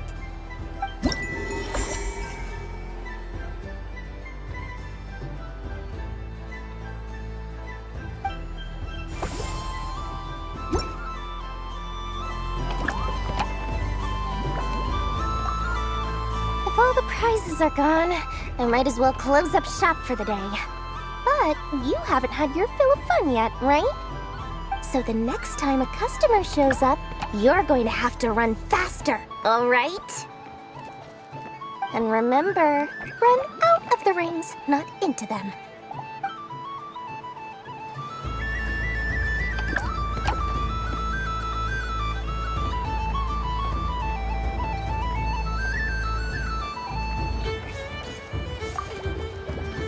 Done being a do-gooder yet?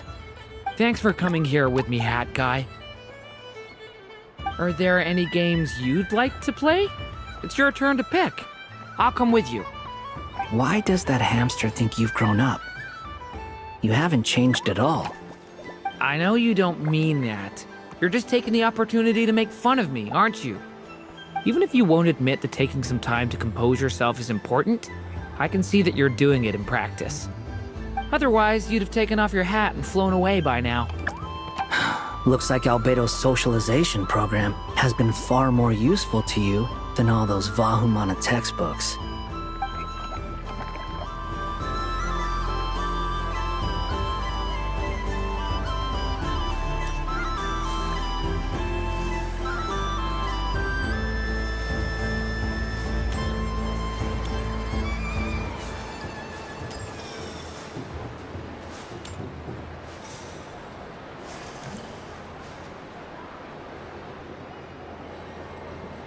Wow, the Frost Moon Scion stall looks kind of plain, but it's pretty cool once you get into it.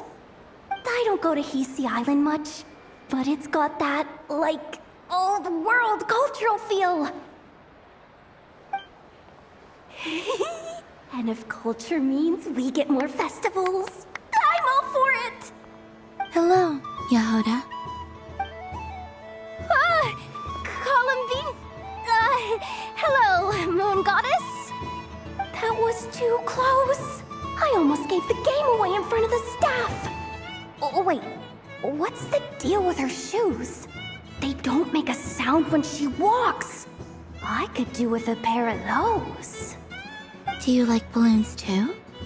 Balloons? Oh, you mean those?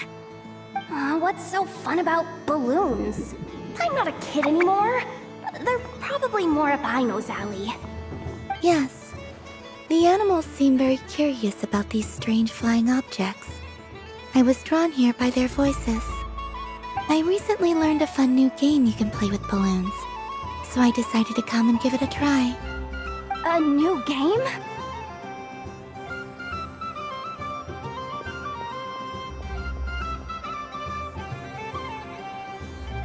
Hello. Welcome home, Moon Goddess. Here to buy some balloons? Yes. Could you give me a few that haven't been inflated yet? Are you Yes, please. Thank you. Uninflated balloons? But those are just little rubber pouches. What does she want with those? Would you like to play the balloon game, Yahoda? Huh? Sure. I guess. How do you play it? Wait here a moment.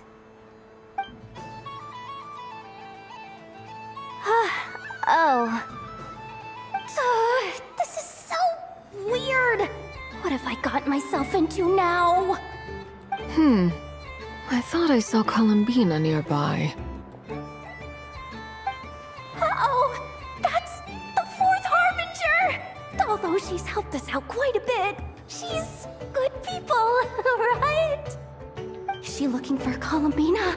Oh, guess that's my ticket out of here. I'm not sure my heart can take being sandwiched between two Harbingers.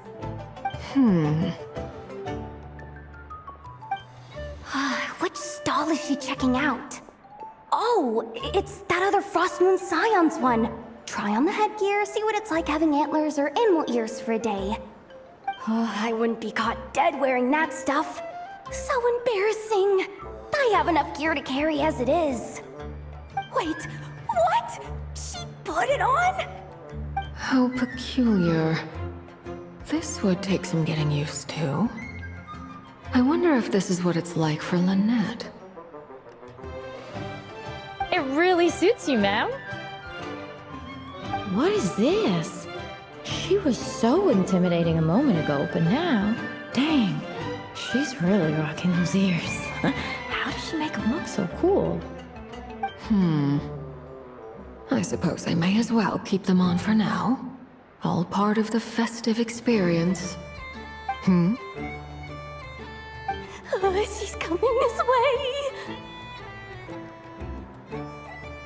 How do you do, Miss Yehoda? Oh, jeez. Don't talk to me while wearing that thing. Where am I supposed to look? Oh, hey there. I'm looking for Columbina. Have you seen her? She just... Huh?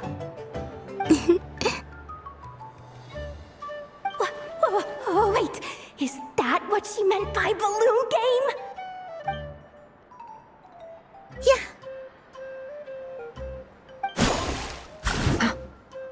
Huh? No fair! How come I get caught in the crossfire? An ambush from the rear? Is this a declaration of war, Columbina? Would you like to play too, Arlecchino? Seriously? Are they gonna start some beef right here, right now? Gladly. That said, I believe there is another who would like to join. Boss Nev! Thank goodness! You've gotta get me out of here! Things are kicking off big time! Hello there. I'd like 10... no, make that 20 balloons, please. Uninflated. What? Miss Moon Goddess, I hope you're prepared to pay the price for assaulting my employee. Welcome to the game, Nefer. Just to be clear, let's keep this a fair fight, okay? No strange powers, please and thank you. Naturally. Don't just stand there, Yehoda. Aren't you going to team up with me? Huh? Do I have to? Of course. Don't forget, the Curatorium has a reputation to uphold. I knew something like this was gonna happen.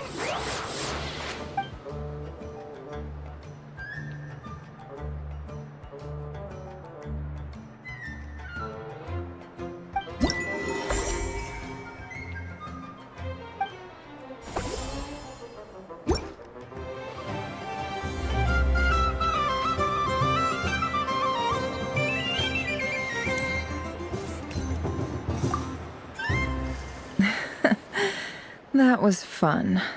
It's a shame Ashru doesn't like playing with water, or I'd have roped him in as well.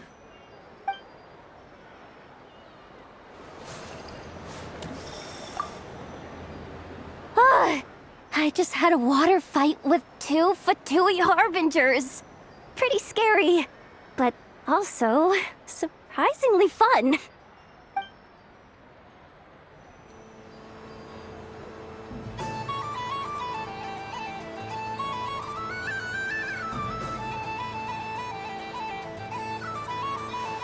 What's this? Should I give it a try?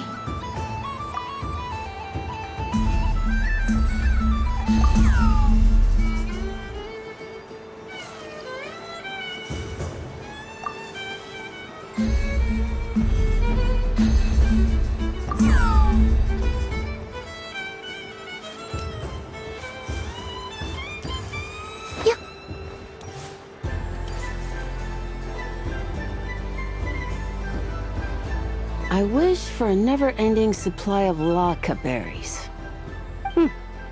What a humble wish. Probably written by a child.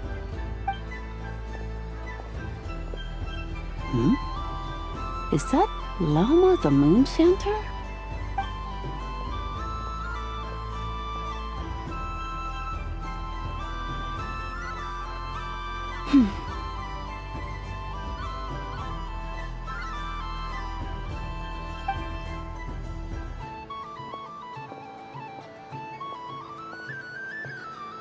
I wish that the long plume ibises would stop biting me. Oh dear, poor Lauma. All right, I'll write that one down for you. I got it. While everyone else is celebrating Moon Prayer Night, you're as busy as ever. I don't mind. It's rewarding work. A good kind of busy. My antlers are at their heaviest tonight, and the Kuvaki waves are especially strong. But as I help these dear friends hang their wishes up, I feel a great peace within myself that is hard to describe. You see, they're all such beautiful wishes, and they are ones that we can fulfill by our own strength. Do you blame me, Llama? I want to hear your honest answer. It is by the help of so many people that I can return to the moon. But I feel as though I've hardly done anything in return. You've done plenty, Columbina. I say this in earnest, both as someone who knows your history, and also as a friend who has seen what you've been through. What about as a moon chanter? I feel proud to honor our moon goddess's wish, and I'm sure any moon chanter in history would have felt the same way. Thank you for your kind words, Llama. But... Since you asked for my honesty, I won't lie to you. My feelings are mixed right now. Besides pride, I also feel... I suppose it's a reluctance to let go. Once you return to the moon, we will be far apart and separated by a false sky. I'm sure those of us left behind will gaze up at that sky, yearning for the moon once in a while, just as you used to do. I will miss you, Llama. I will miss you all. I hope to stay in touch. I will try and find some way to send messages down from the moon. Perhaps you could use Kuvaki. I've heard Yehoda say that signals can be sent using long and short waves, or strong and weak lights. That sounds a little complicated. What if we forget what the signals mean? We could prepare a codebook beforehand, but... You're right. It wouldn't really suit you. Still, whatever happens, I believe that you will find your own unique way of communicating with us. And now that I think about that, my heart feels lighter. Because you trust in me? Yes. I have faith in you, and in the power of truth. In my experience, the truth tends to be difficult, but that's what makes it stand out from what is false. So I'm confident that your thoughts and your love will shine through the curtain of lies. We will know it when we see it. Thank you. Now, could you help me hang up my wish? Is this? I wish that all who dwell in this moonlit world can find a place to belong. And I wish that I shall one day see my friends again. It's 2 wishes. I hope that's not too greedy of me. Not at all. And I think you speak for us all with the second one.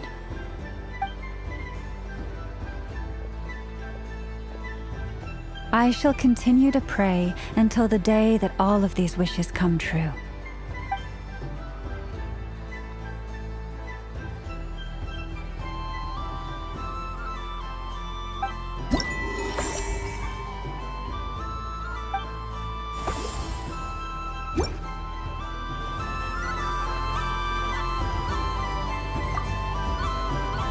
Yes. May everyone's wishes come true.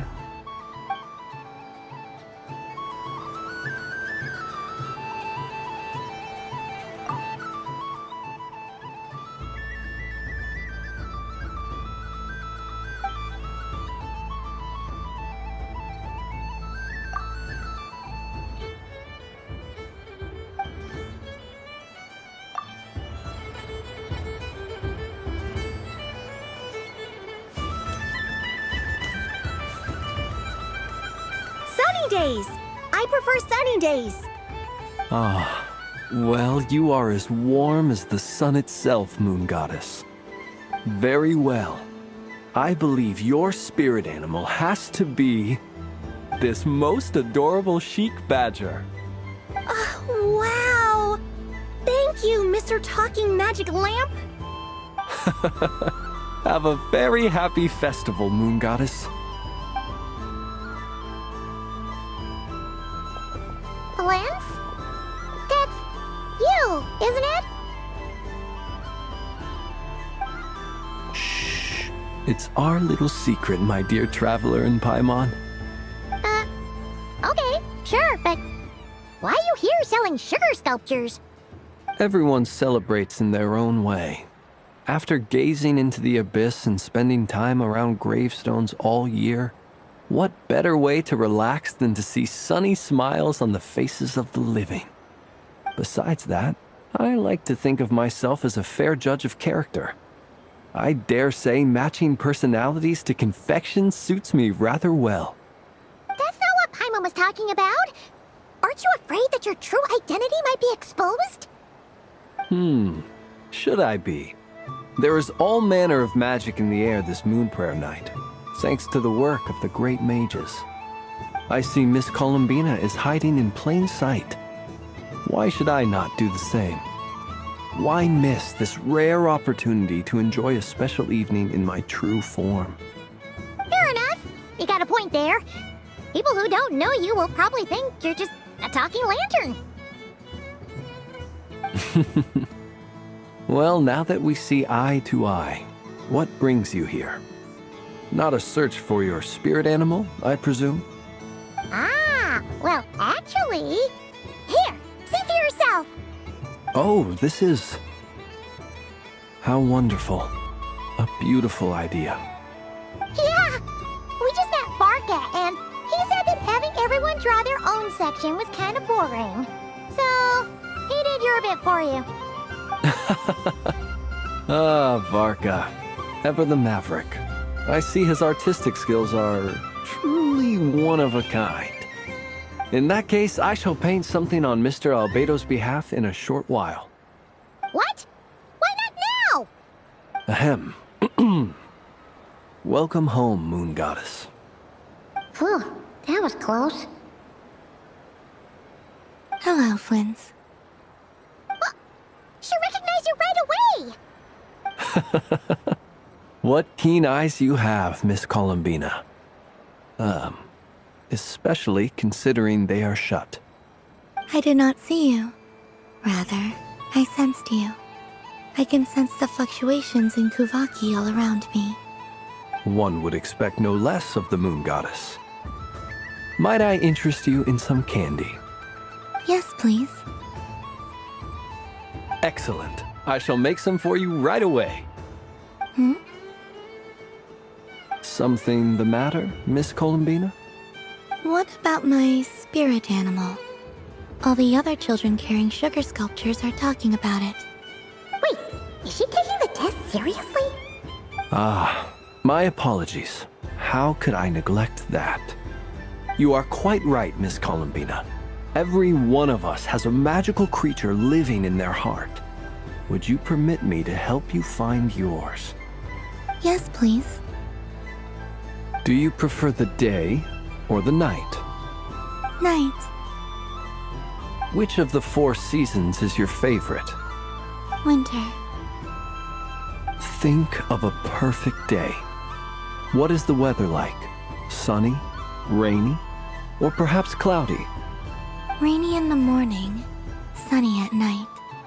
What kind of answer is that? Forests, lakes, and open seas. Which do you prefer of these? I like them all. Imagine you opened your very own shop. What would you sell there? Moonlight, I think. Wow! Paimon would totally shop there.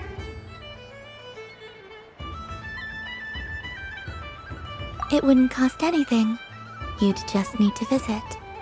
Aha! I believe I know what your spirit animal is. Here, for you. Indeed. A free-spirited being with a deep love for all things here in Nodcry, who selflessly lends her aid to as many people as she can reach. It is the perfect fit for you, Miss Columbina. Thank you. It would be my honor. But you shall have to forgive me. We have known each other for quite some time. I doubt there is any answer I could give that would come as a surprise to you. So instead, would you accept this sugar sculpture as a token of our friendship? It's a lantern. Hey, why don't you two go enjoy your candy over there? Paimon wants to try out this spirit animal thing too. Right, Flint's? Come on, play ball. I got this drawing done. But I want to hear Paimon's answers. But it'll probably take ages. Paimon's a complex soul. And we don't want your candy to melt while you wait, huh? Oh. Okay then.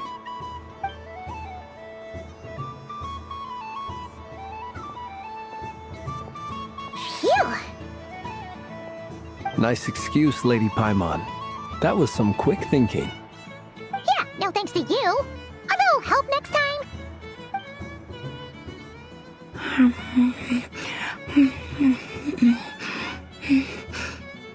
It's sweet.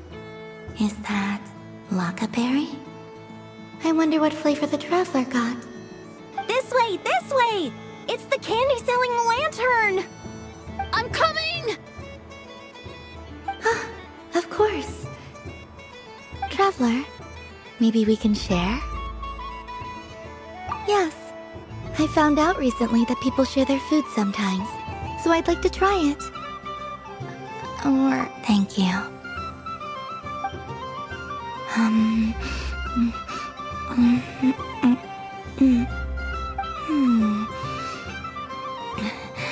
Yours is a little more sour than mine. Here, you try it. Are you sure? Amazing.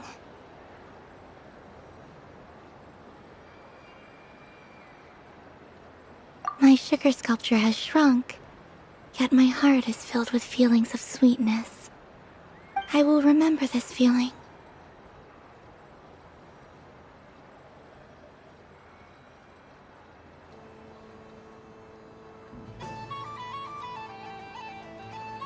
Sure.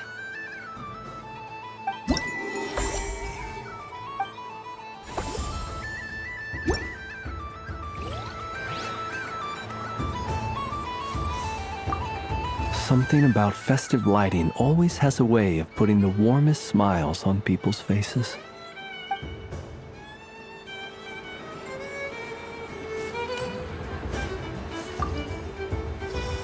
I've seen Linny and the other children play this game before.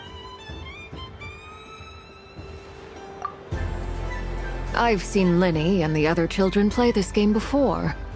It would seem that it's not a bad way to relax, once in a while.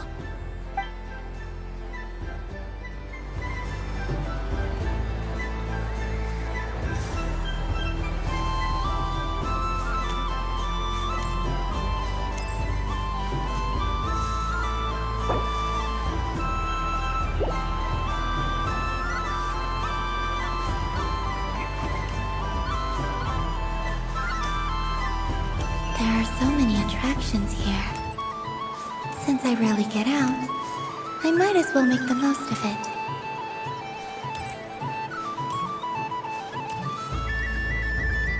Moon Prayer Candy! Beautiful, tasty Moon Prayer Candy!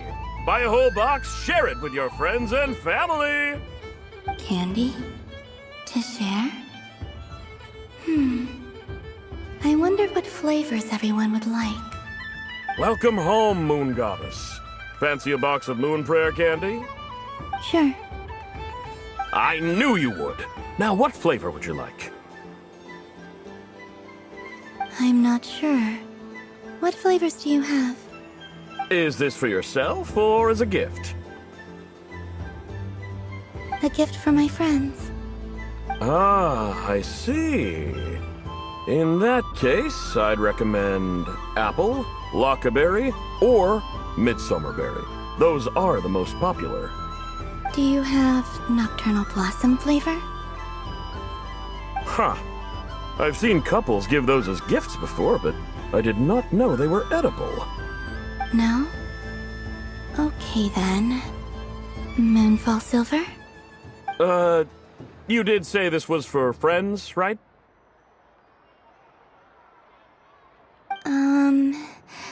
Maybe smetana then. Hey, now that's a creative idea! I've never tried it before, but if you're happy to wait, I can see about whipping up a batch on the spot. While we're at it, you got any other ideas?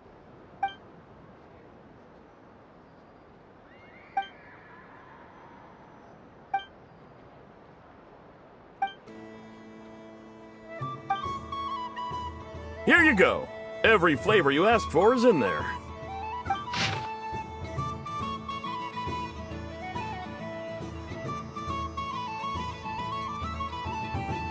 Thank you. I should be the one thanking you! You brought me a whole bunch of new business. It's like a genuine blessing from the moon goddess. I hope you and your friends have a lovely night.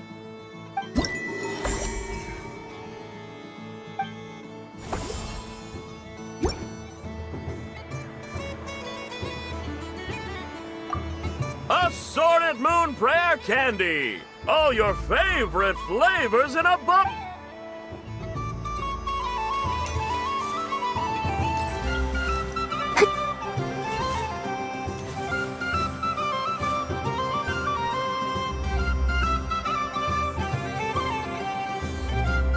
Well, well, look who it is. I heard someone went and disappeared on us the moment we let her out of our sight. They looked all over for you. Frankly, I didn't think you'd be back for Moon Prayer Night. Were you worried about me, Sandrone? You'd like that, wouldn't you? Do you even hear what you're saying? It seems to me like you disguised yourself with festive headgear, just so that you could come see me on Moon Prayer Night and make sure I'm okay. You didn't even bring Polonia with you. You? I thought you couldn't see. I cannot. But I sense the confusion of those around us rippling through the Kuvaki currents. Based on what I know about you, let me guess what you're wearing. Is it cat ears? Shut up! I'm only here to protect the Fatui's interest in this territory. Running into you was pure bad luck. Really? But you were the one who asked Arlecchino to help everyone find my name. Columbina! Ugh! Just one more word, and I'll unscrew your vocal cords. It's Columbina hyposelenia now. Tell someone who cares. I've missed you, Sandrone. The whole time I was gone, I was thinking.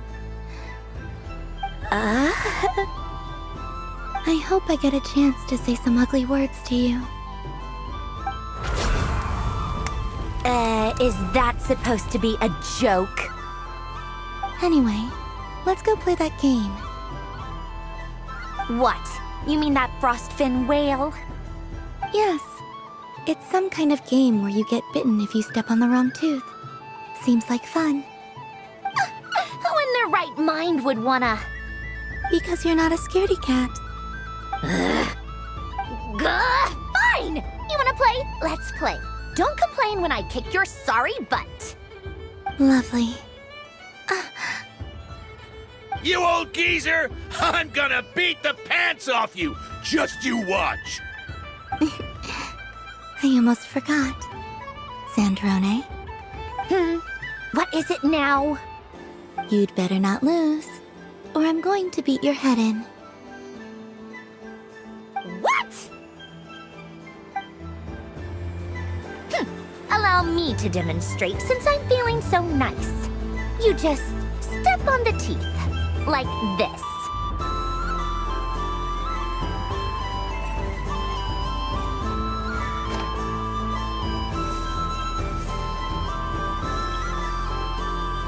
Which should I pick? Your turn, Sandrone.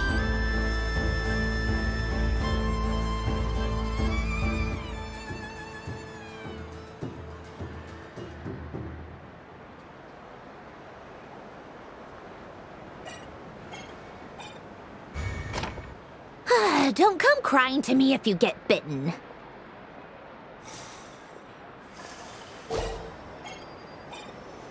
There are less and less teeth remaining.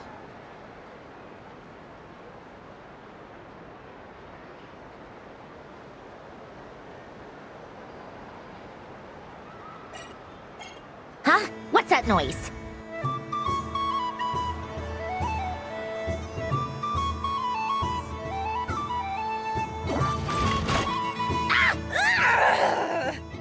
I think you might have picked a bad tooth, Sandrone. Shut it! Do you need any help? It seems like you're stuck. No! It's just a blasted toy! How is its grip this strong? Stop laughing! All right. Well, you lost. So just like I promised. Hey! What are you doing? Are you seriously? Hiya! Why, you... Oh, just you wait! Rematch! Are you all right, Sandrone? That was quite a strong bite. Are your clockwork parts? Quit your fussing! I don't need it! All right. I'll go first this time.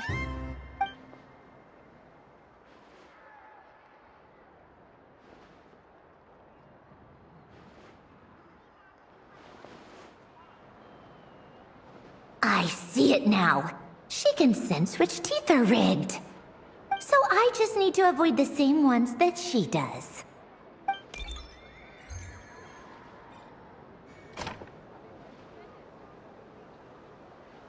This one... Seems fine. She avoided that one then? Now I've got you. All right, my turn.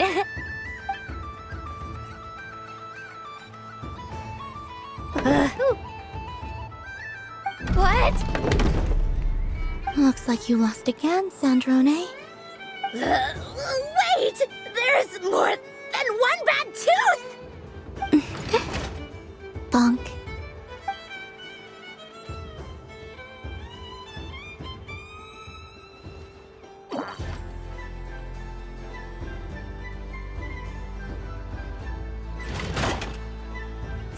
Stupid game! What idiot came up with this? Are you all right, Sandrone? You said some nasty things just now. Oh, I'm peachy. Should I let you bonk me on the head as well? Ah, forget it! Come on, bonk away. It can be your consolation prize for losing so badly. I told you, forget it! Gah, you've always been so annoying. Singing right outside my door, inviting yourself to my tea parties, going AWOL. And now you're off to the moon or something. Of all my days with the Fatui, the times I spent with you, Arlecchino, and Rosaline, they were my favorite. I will not forget them. Just as I shall not forget this moment. We'll always be friends, no matter where we are, right? Who'd want to be your...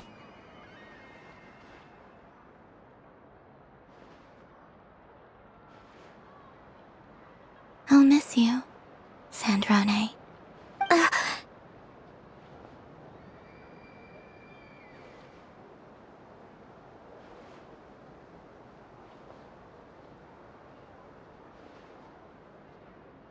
Goodbye, Sandrone.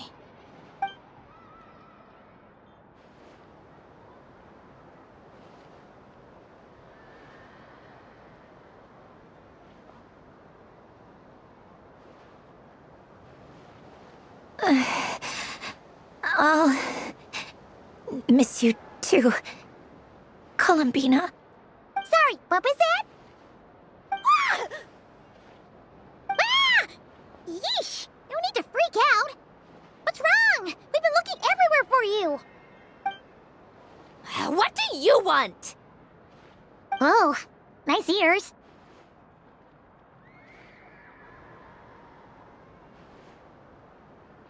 What do you want? This. Huh? It's your turn to draw something. You're one of her friends too, aren't you?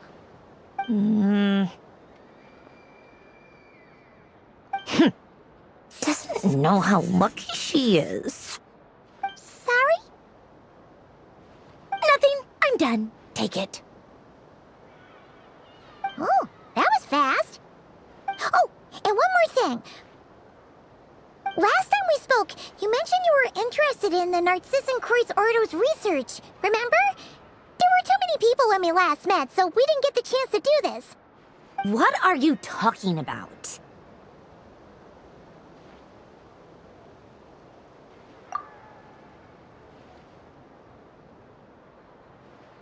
This is... Oh. Alain, Renee, and Marianne. Huh. The Holy Blade. A savior's plaything. It's not about whether I approve or not. These people, they would sacrifice themselves for the sake of the world. Especially Alain Guillotin and Renee. That is something I would never choose to do. Still, I didn't know they had any pictures left from that time. If I'd have thought to bring a camera, I'd have... What? Yeah, of you being bitten by the frostfin whale and Columbina bonking you on the head. Tear it up! Now!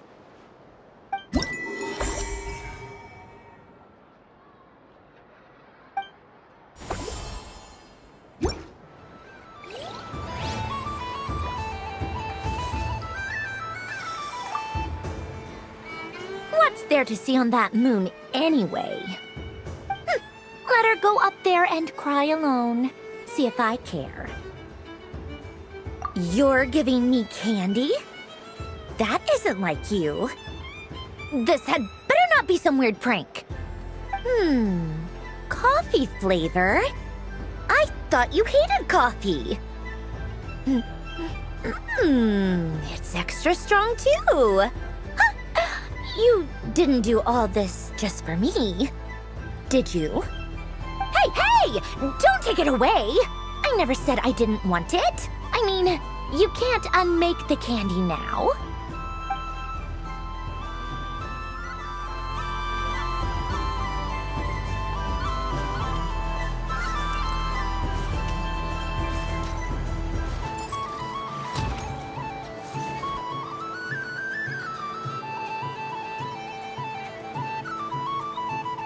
This doesn't make any sense! How am I losing every single time?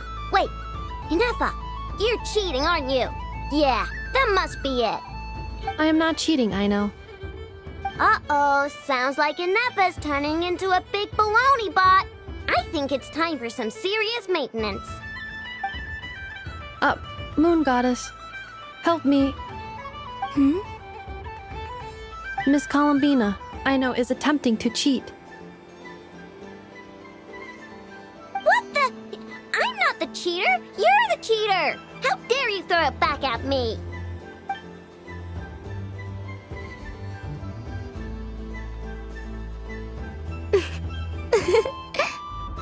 Alright, fine. Let's all laugh at I know. Just you wait till I get home, because I'm gonna make a game bot that can win 100% of the time. Let's see you laugh when I come back and beat your butts. You'll all have your heads covered in stickers when I'm through with you. We came to check everything was okay after all that yelling, but,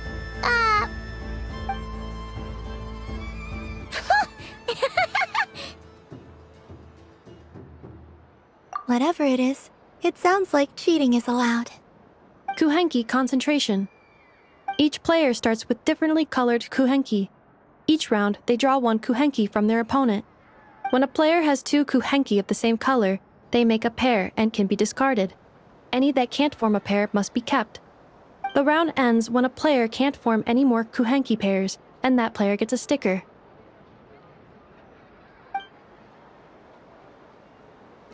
Ooh! Can 4 people play as well? That is fine, so long as the turn order is fixed beforehand. Alrighty then! In that case, the 2 of us will join as one team. Okay, but if you lose, you're both getting stickered. I don't want to hear any excuses. Sure. And if we win? If you win, only one of you gets to... I have taken to calling this. I know logic. Hey, lay off me, alright? Okay, so we're starting the game from scratch again, which means all my stickers so far don't count. Looks like Luonatar is the Kuhenki of honor for this game. Anyway, let's go clockwise, starting from Inafa.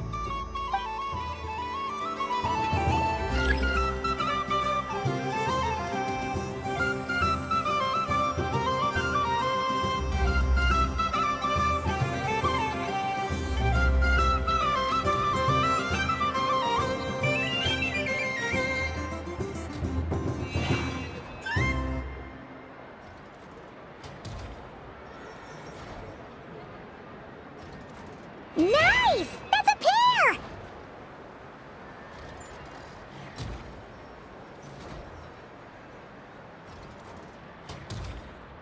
Go, go, fly!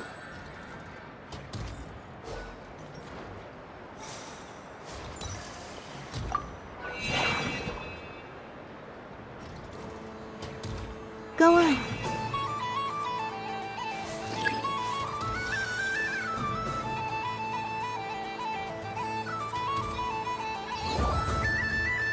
I have a pair.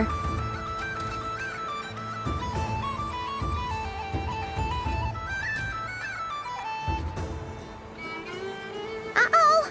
We gotta pick up the pace!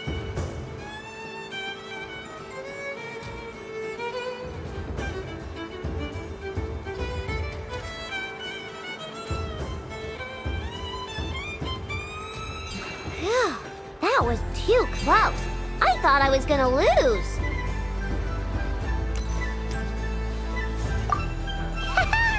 Let's see who's gonna be the unlucky one!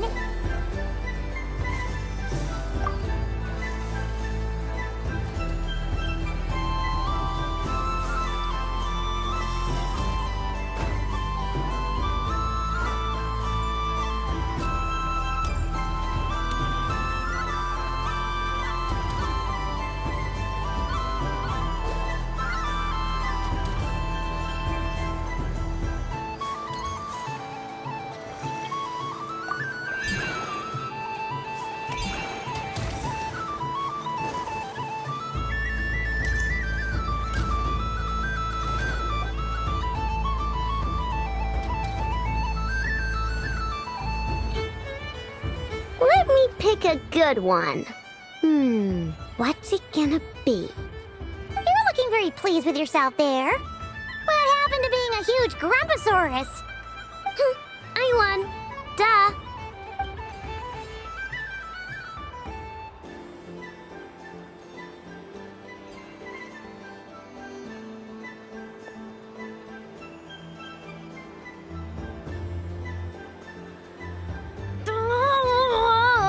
Me again? Don't fidget too much, Ino, or the sticker's going to fall off. I don't care. If it falls off, it falls off.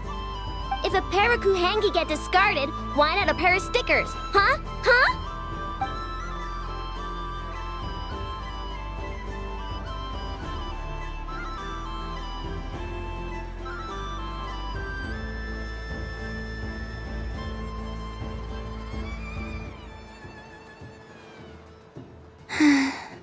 I've lost. Sticker, sticker, sticker!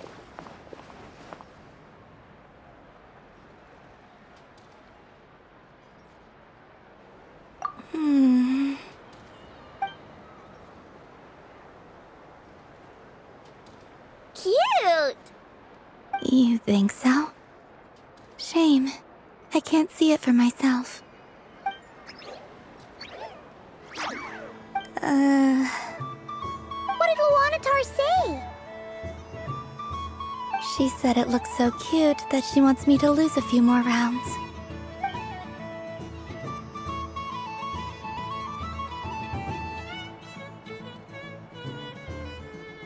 Who put these stickers on Paimon's eyebrows? Ugh, she can barely see! Alright, now, I think we got enough evidence to prove that there's a serious problem here.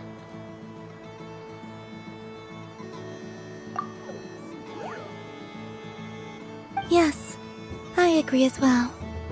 The culprit is... Ineffa! Culprit? What did I do? Quit acting dumb, Ineffa! You're not wriggling your way out of this one. I've been watching you. Not only did you remember whose side Luanatar started at, but every time someone drew a Kuhenki, you were logging it and calculating every last possibility. Which Kuhenki pairs were gone, who had what color Kuhenki in their hand, even our facial expressions. You were keeping track of it the entire time. Exactly! What Aino said! Putting aside the fact that running calculations is not against the game rules, do you have any evidence to support your allegations? But that's not against the rules either. So she admits it. She certainly does. Alright, everyone grab a sticker. It's time to get Ineffa back. But... Take that!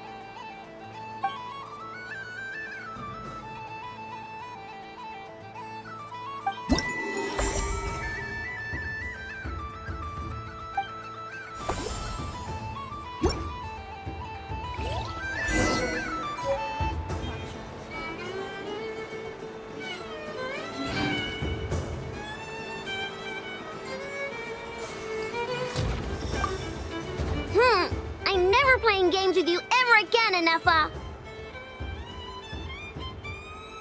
Ooh, moon prayer candy! Sweet! Is it okay if I grab a whole bunch? Psst, Columbina, turn around! Use your huge cloak to block Ineffa's vision. Yum! Oh, this one's even yummier! Ugh! The flavors are blending in my mouth. Ew!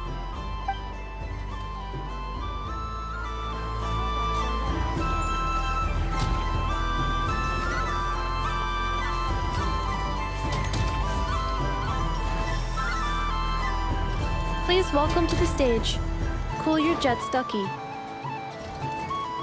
Combining precision engineering with water cooling technology, this high-performance sprinkler fires powerful, controlled balls of water for up to 14 seconds at a time, as well as providing accurate plant watering at range. It can also be used to clean those tough-to-reach areas of the house that Aino cannot get to, no matter how high she jumps. Show us what you can do, Cool Your Jets Ducky. Now that's what I call true power. What a demonstration.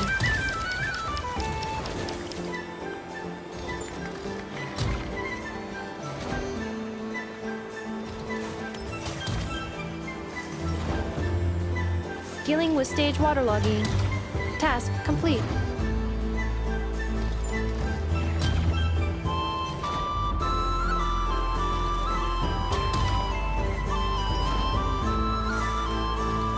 Ding dong. The next robot show will start in 5 minutes. We thank you for your patience.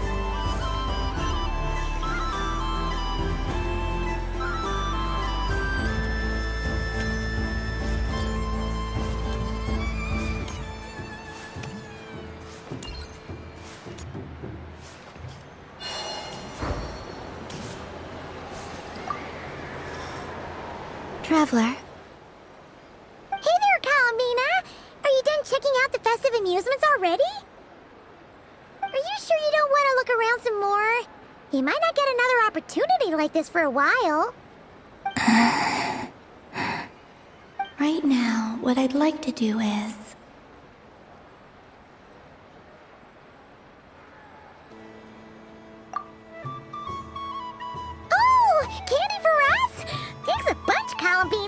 Don't mind if we do. Whoa! This one's intense. But it's so tasty. What about you, Traveler? How does yours taste?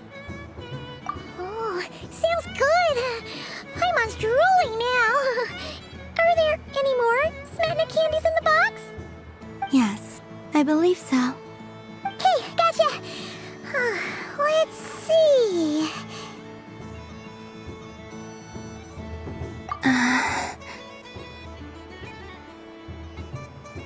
Sure. This one, and yep, this one looks right too. Okay, that's 3. Here we go. 1 per person. It's so sweet.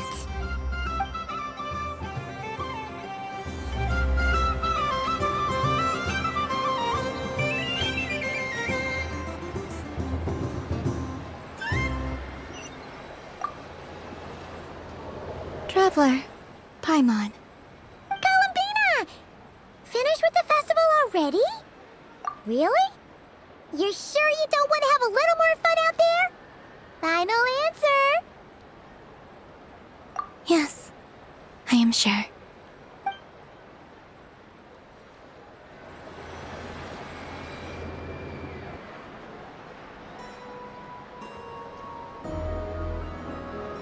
This was the most fun I've ever had on a moon prayer night.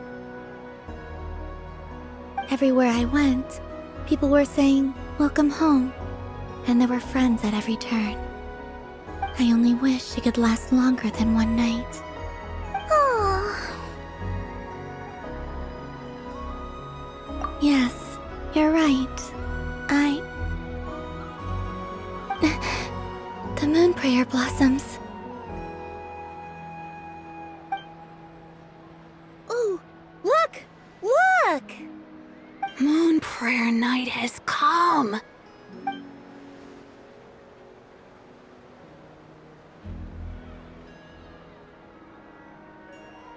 The moon.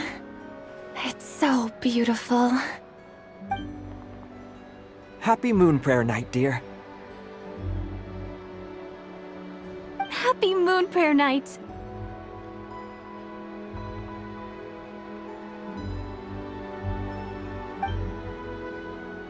Happy Moon Prayer Night.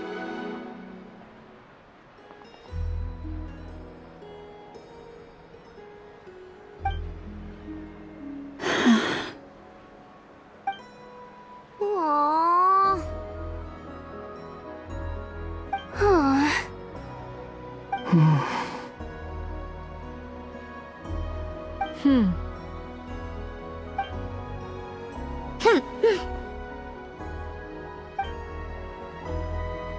Time flies when you're having fun.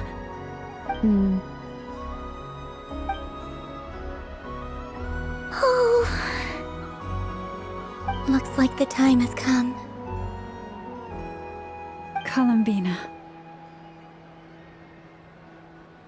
You're heading off, then? Yes, to the ruins you mentioned, and from there, back home to the moon. Wait! I know? At least... Take one of our craft shop's crumb cookies up to the moon with you. You know, for a snack. Sure, why not? The Curatorium of Secrets believes in proper farewells. No story should be left without a satisfactory endnote. Never. Farewells are an important affair for the Ratniki, too. We never know when we might meet again. Haha! And here I thought grand farewells wouldn't suit tonight's mood. But I suppose friendly passion is not to be stopped, eh?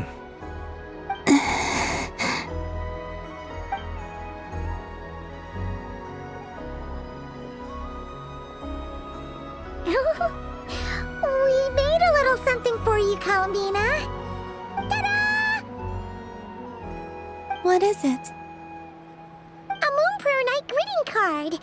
with drawings by all of your friends. You did mention that you'd like a portrait done, so I took the liberty of creating one for you. I, meanwhile, did the portrait of Mr. Albedo, and Mr. Varka did the same for me. I mean, I think my work was pretty true to life, don't you think? The picture of Ashru was my doing. The two of you seem to get along rather well. Wait, was I the only one who did a full-body picture? That's so embarrassing. I did pictures of me and Anefa. I did my own portrait and one for Hat Guy. Plus, there's the two mages, Arlecchino and Sandrone. So, if you ever miss us, just flip the card open and we'll all be right there with you. I don't know what to say. Thank you so much, everyone. This whole moon prayer night was more than I could have ever asked for. It is the greatest gift I have ever received. Lauma, I figured it out. Figured what out? Remember how the Frost Moon Scions used to use milk as invisible ink to write hidden messages? That was a very long time ago. Oh, are you saying? Yes. When I miss you all, I shall use moonlight in the same way, to write words that only you can see upon the moon itself. Wow, that sounds lovely. Quite. But how will we see them? Simply open your windows on nights when the moon shines bright, and the moonlight will naturally flow towards the words I have written. That sounds most fitting indeed. Very true to form. I'll try to write them in places that won't disturb your sleep. I, for one, would sleep all the better for having read one of your messages before settling down for the night. Exactly. So don't worry about disturbing anyone's sleep. Just promise you'll write to let us know you're okay, alright? Alright. I promise.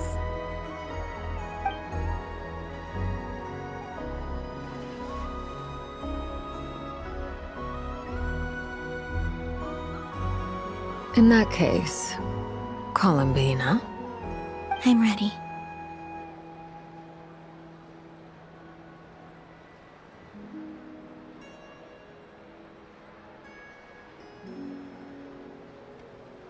Very well. Let's go.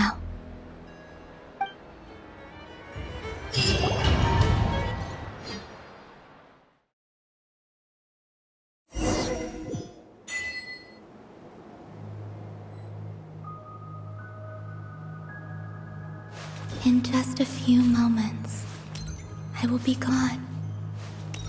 I still don't know what to expect on the moon. Will I really be able to send messages to my friends? The Kuhenki, the animals of Not Cry. I'll never get to see them again. I wonder where I'll be when the next moon prayer night comes.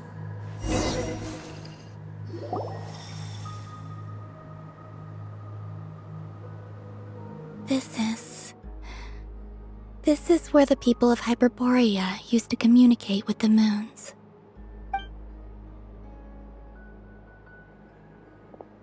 Eternal moon, frost moon, iridescent moon.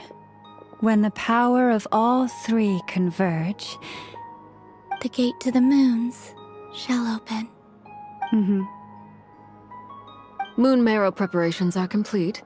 Only the final step remains. I'm sure Nasha Town is livelier than ever at this moment. Yeah, it's a shame you couldn't be there for it, but it's now or never, right? It's fine. I'm more than happy with this. My last piece of luggage. My only piece of luggage.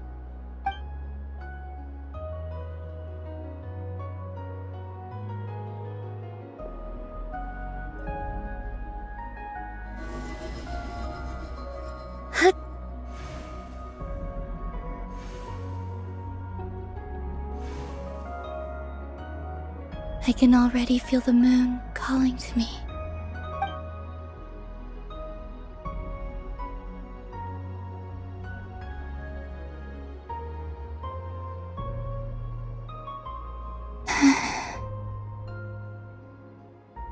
Your home lies on the far side of this light, Columbina. From now on, we will at last have a reason to pray to the true moon. Columbina. Yes? I'm listening. Be sure to come back and see us when you get the chance.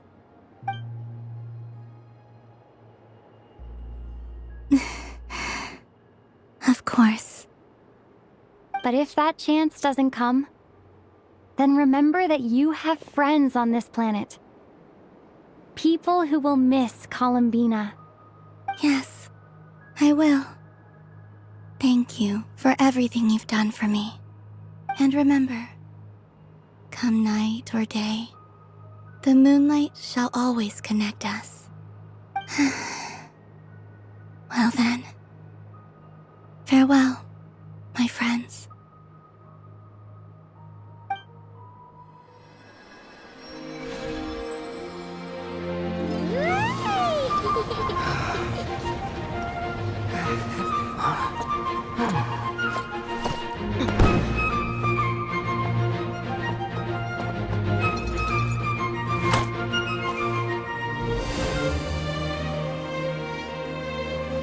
Thank you. This was my happiest night in Tevat.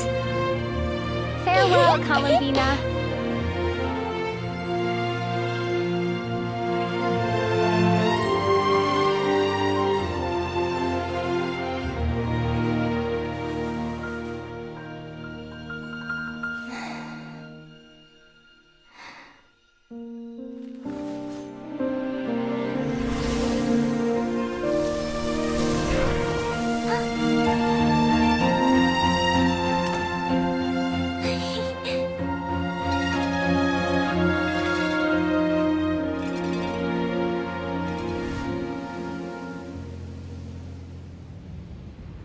The moon really is closer than ever tonight.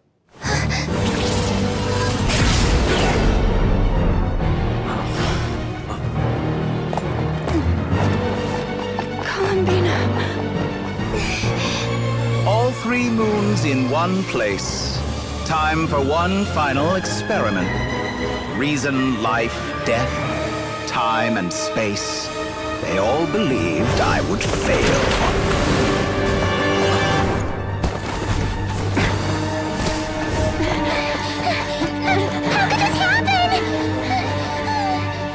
But Tevat's primordial power never did belong to the throne of heaven.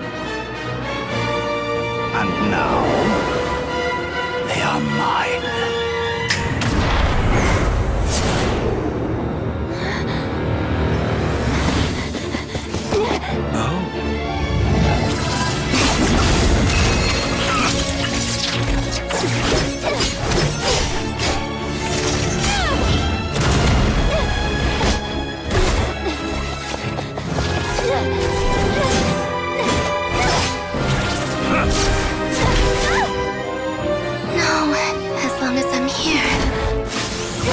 Is free to wield the 3 moons' power.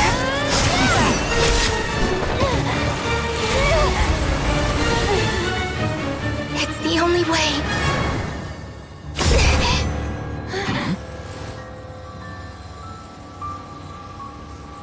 I guess I won't be going home today. Columbina! No!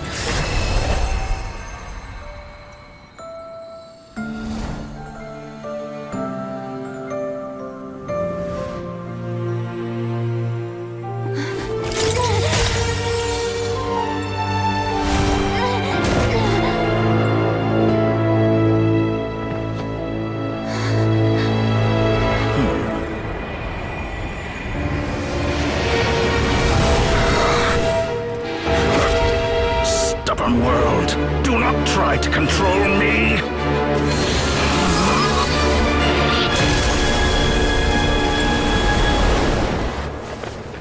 Columbina.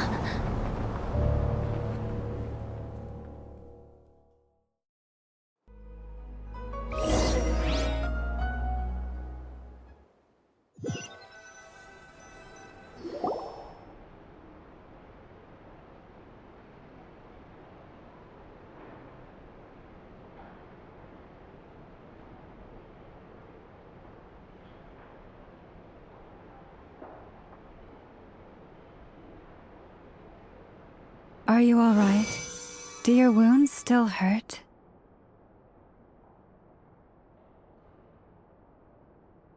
I had someone prepare a little medicine that could prove effective. Take it if you need to.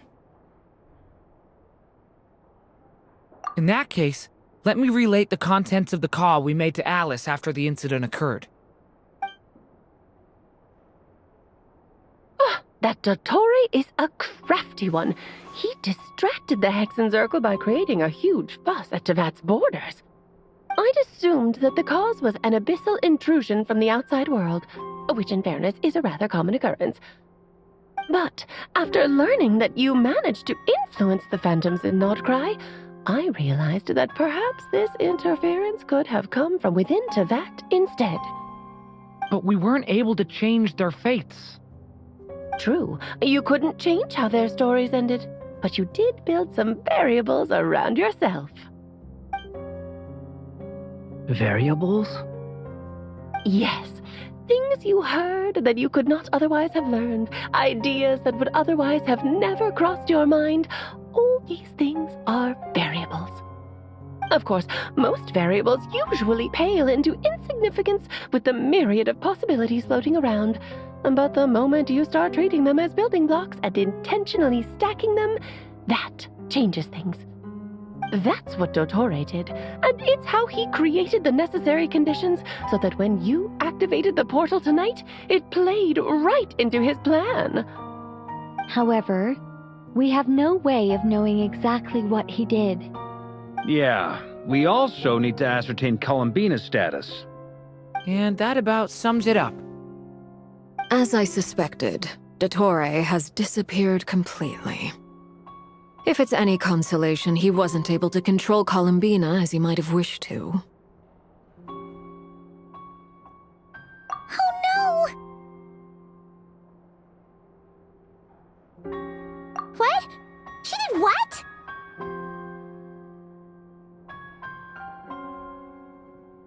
All we saw was Dottore appeared and used some kind of power. The next thing we knew, he and Columbina were gone and you were falling into the sea.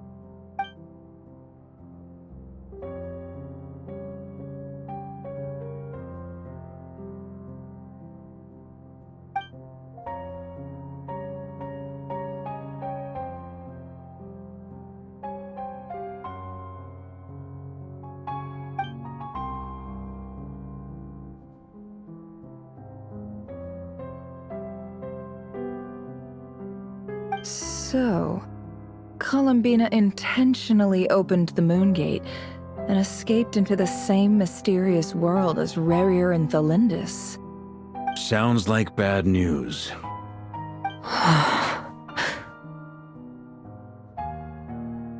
Seen in that way, the Trilunar Syzygy and Rarier's emergence, Dottore might have been pulling the strings in both cases.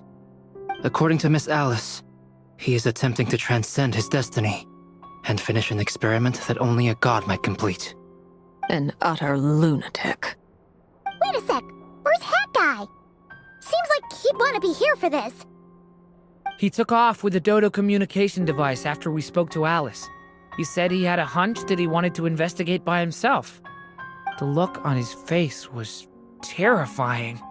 I've never seen him like that before.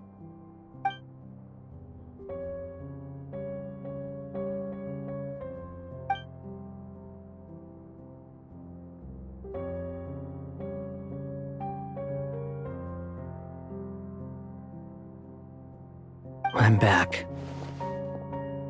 Hat Guy! I went to look for the Hyperborean phantoms again. I think I've gotten to the bottom of it. I got them to talk to Nicole on the other end of the communications line. Turns out, the history they describe is different from how Nicole remembers it. Really? But how? Surely Nicole can't have been wrong. Because the phantoms are the ones who are deceived. They speak of a savior who appeared in their history. One who never should have existed. This savior promised to create a new moon within the false sky, and even bring back their moon goddesses. Foolishly, They believed in him and told him everything he wanted to know about the moons. It's obvious that this was Dottore doing. Now you mention it, the first time we entered the Hyperborean ruins, we heard the phantoms discussing their history, and I remember Nicole commenting that something sounded a little strange. But Dottore shouldn't have been able to get in there in the first place! He didn't. Nicole said that this was an anomalous state triggered by disruptions in the causal connections between phantoms from the same era. The variables that Dottore put in place were substantial enough that they even affected phantoms that he never met. So it's not that their memories were unclear. They'd been tampered with. That's exactly the possibility Dottore was trying to manufacture. He turned these variables into knowledge and engineered the situation so all that knowledge would fall into his hands. Then, he harnessed that knowledge on Moon Prayer Night to truly create a false moon. How is that even possible? To be precise, he exploited a weakness in the way the spell works. The spell senses Kuvaki to detect the moon's location. So, as long as the false moon more strongly resembled the moon than the frost moon beyond the skies, the gate would teleport Columbina to the false moon's location. In other words, to Dottore's side. Once he had her under control, the teleportation spell remained active, and he manipulated her power to seize both moon marrows. At that moment, the moon marrows disappeared right before our eyes. It was already too late, even as we were leaving the ruins. By then, Dottore had already amassed the power of all 3 moons.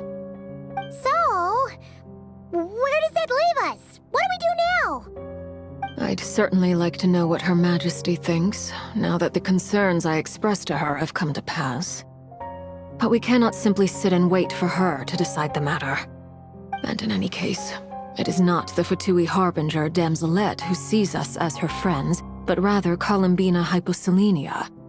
If, even in such extreme circumstances, Her Majesty will not lift the prohibition on Harbingers drawing steel against one another, then I will do as my heart demands.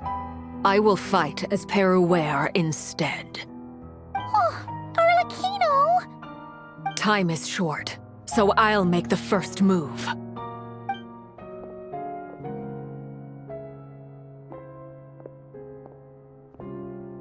Whew. Even Arlecchino seems to be losing her cool now.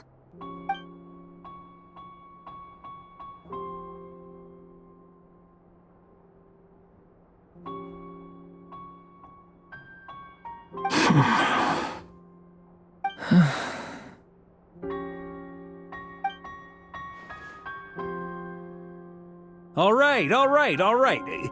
Lose those dejected looks for a moment and let me get a word in. It looks bad, I won't lie. Very bad, in fact. So Dottore's pulled some real dirty tricks to gain the upper hand. For now. And yeah, it's to the point where even the mages say that his variables have affected destiny. I'm not so sure, though. Many have told me that Tevat's destiny is fixed, and that does appear to be the case. Well, what makes Dottore so sure he'll be the exception? And since he was able to stack these variables up, who's to say we can't do the same? You of all people should not be discouraged, traveler from afar. This isn't over yet. And you're not alone in that. Everyone here does, whether they've spoken thus far or not. But none of us are the type to sit back and wait for the sun to shine again. That's exactly how a knight should roll. If they knock you down, you get back up and get back in it. Don't forget, Honorary Knight, you're a legitimate member of Mondstadt too. Vark is right! This is far from over! Dottore's already way overdue a butt-kicking given his past shenanigans. And after this, he's earned himself a double dose. That's what I'm talking about! How's everyone else feeling? I'll use Kuvaki to investigate Columbina's whereabouts. I am not ready to give up either. Leave the intel gathering to me. Whatever happens within Nodcry's borders, when the Curatorium of Secrets wants to be in the know, we always find a way. Aino and I will do all we can to support you. We will attempt to reverse engineer Dotori's actions and seek a breakthrough that way. Alice and Nicole are busy dealing with an emergency at Tevat's borders, so they can't return just yet. But they're both very angry about this. They've asked Albedo and me to act on the Hexen Circle's behalf and do everything in our power to fight back against Dotori. Are you ready then? We're going to have to conduct a lot of research, even in the early stages. I'll do my best. As for me, I'm pretty familiar with Dotori's way of doing things, so I can try to predict his next move. I'll help with your investigation. Nice! Looks like we have our basic division of labor. I'll get in touch with Flint and Itlua, get them to have a chat with their Starshiner. It couldn't hurt to bring the Lightkeepers on board as well. At the same time, I'll pass on instructions to the Knights present in Nodcry to assist the Lightkeepers and other organizations in ensuring the safety of those living here. Yeah! We'll show him! That's it then. Good luck, everyone.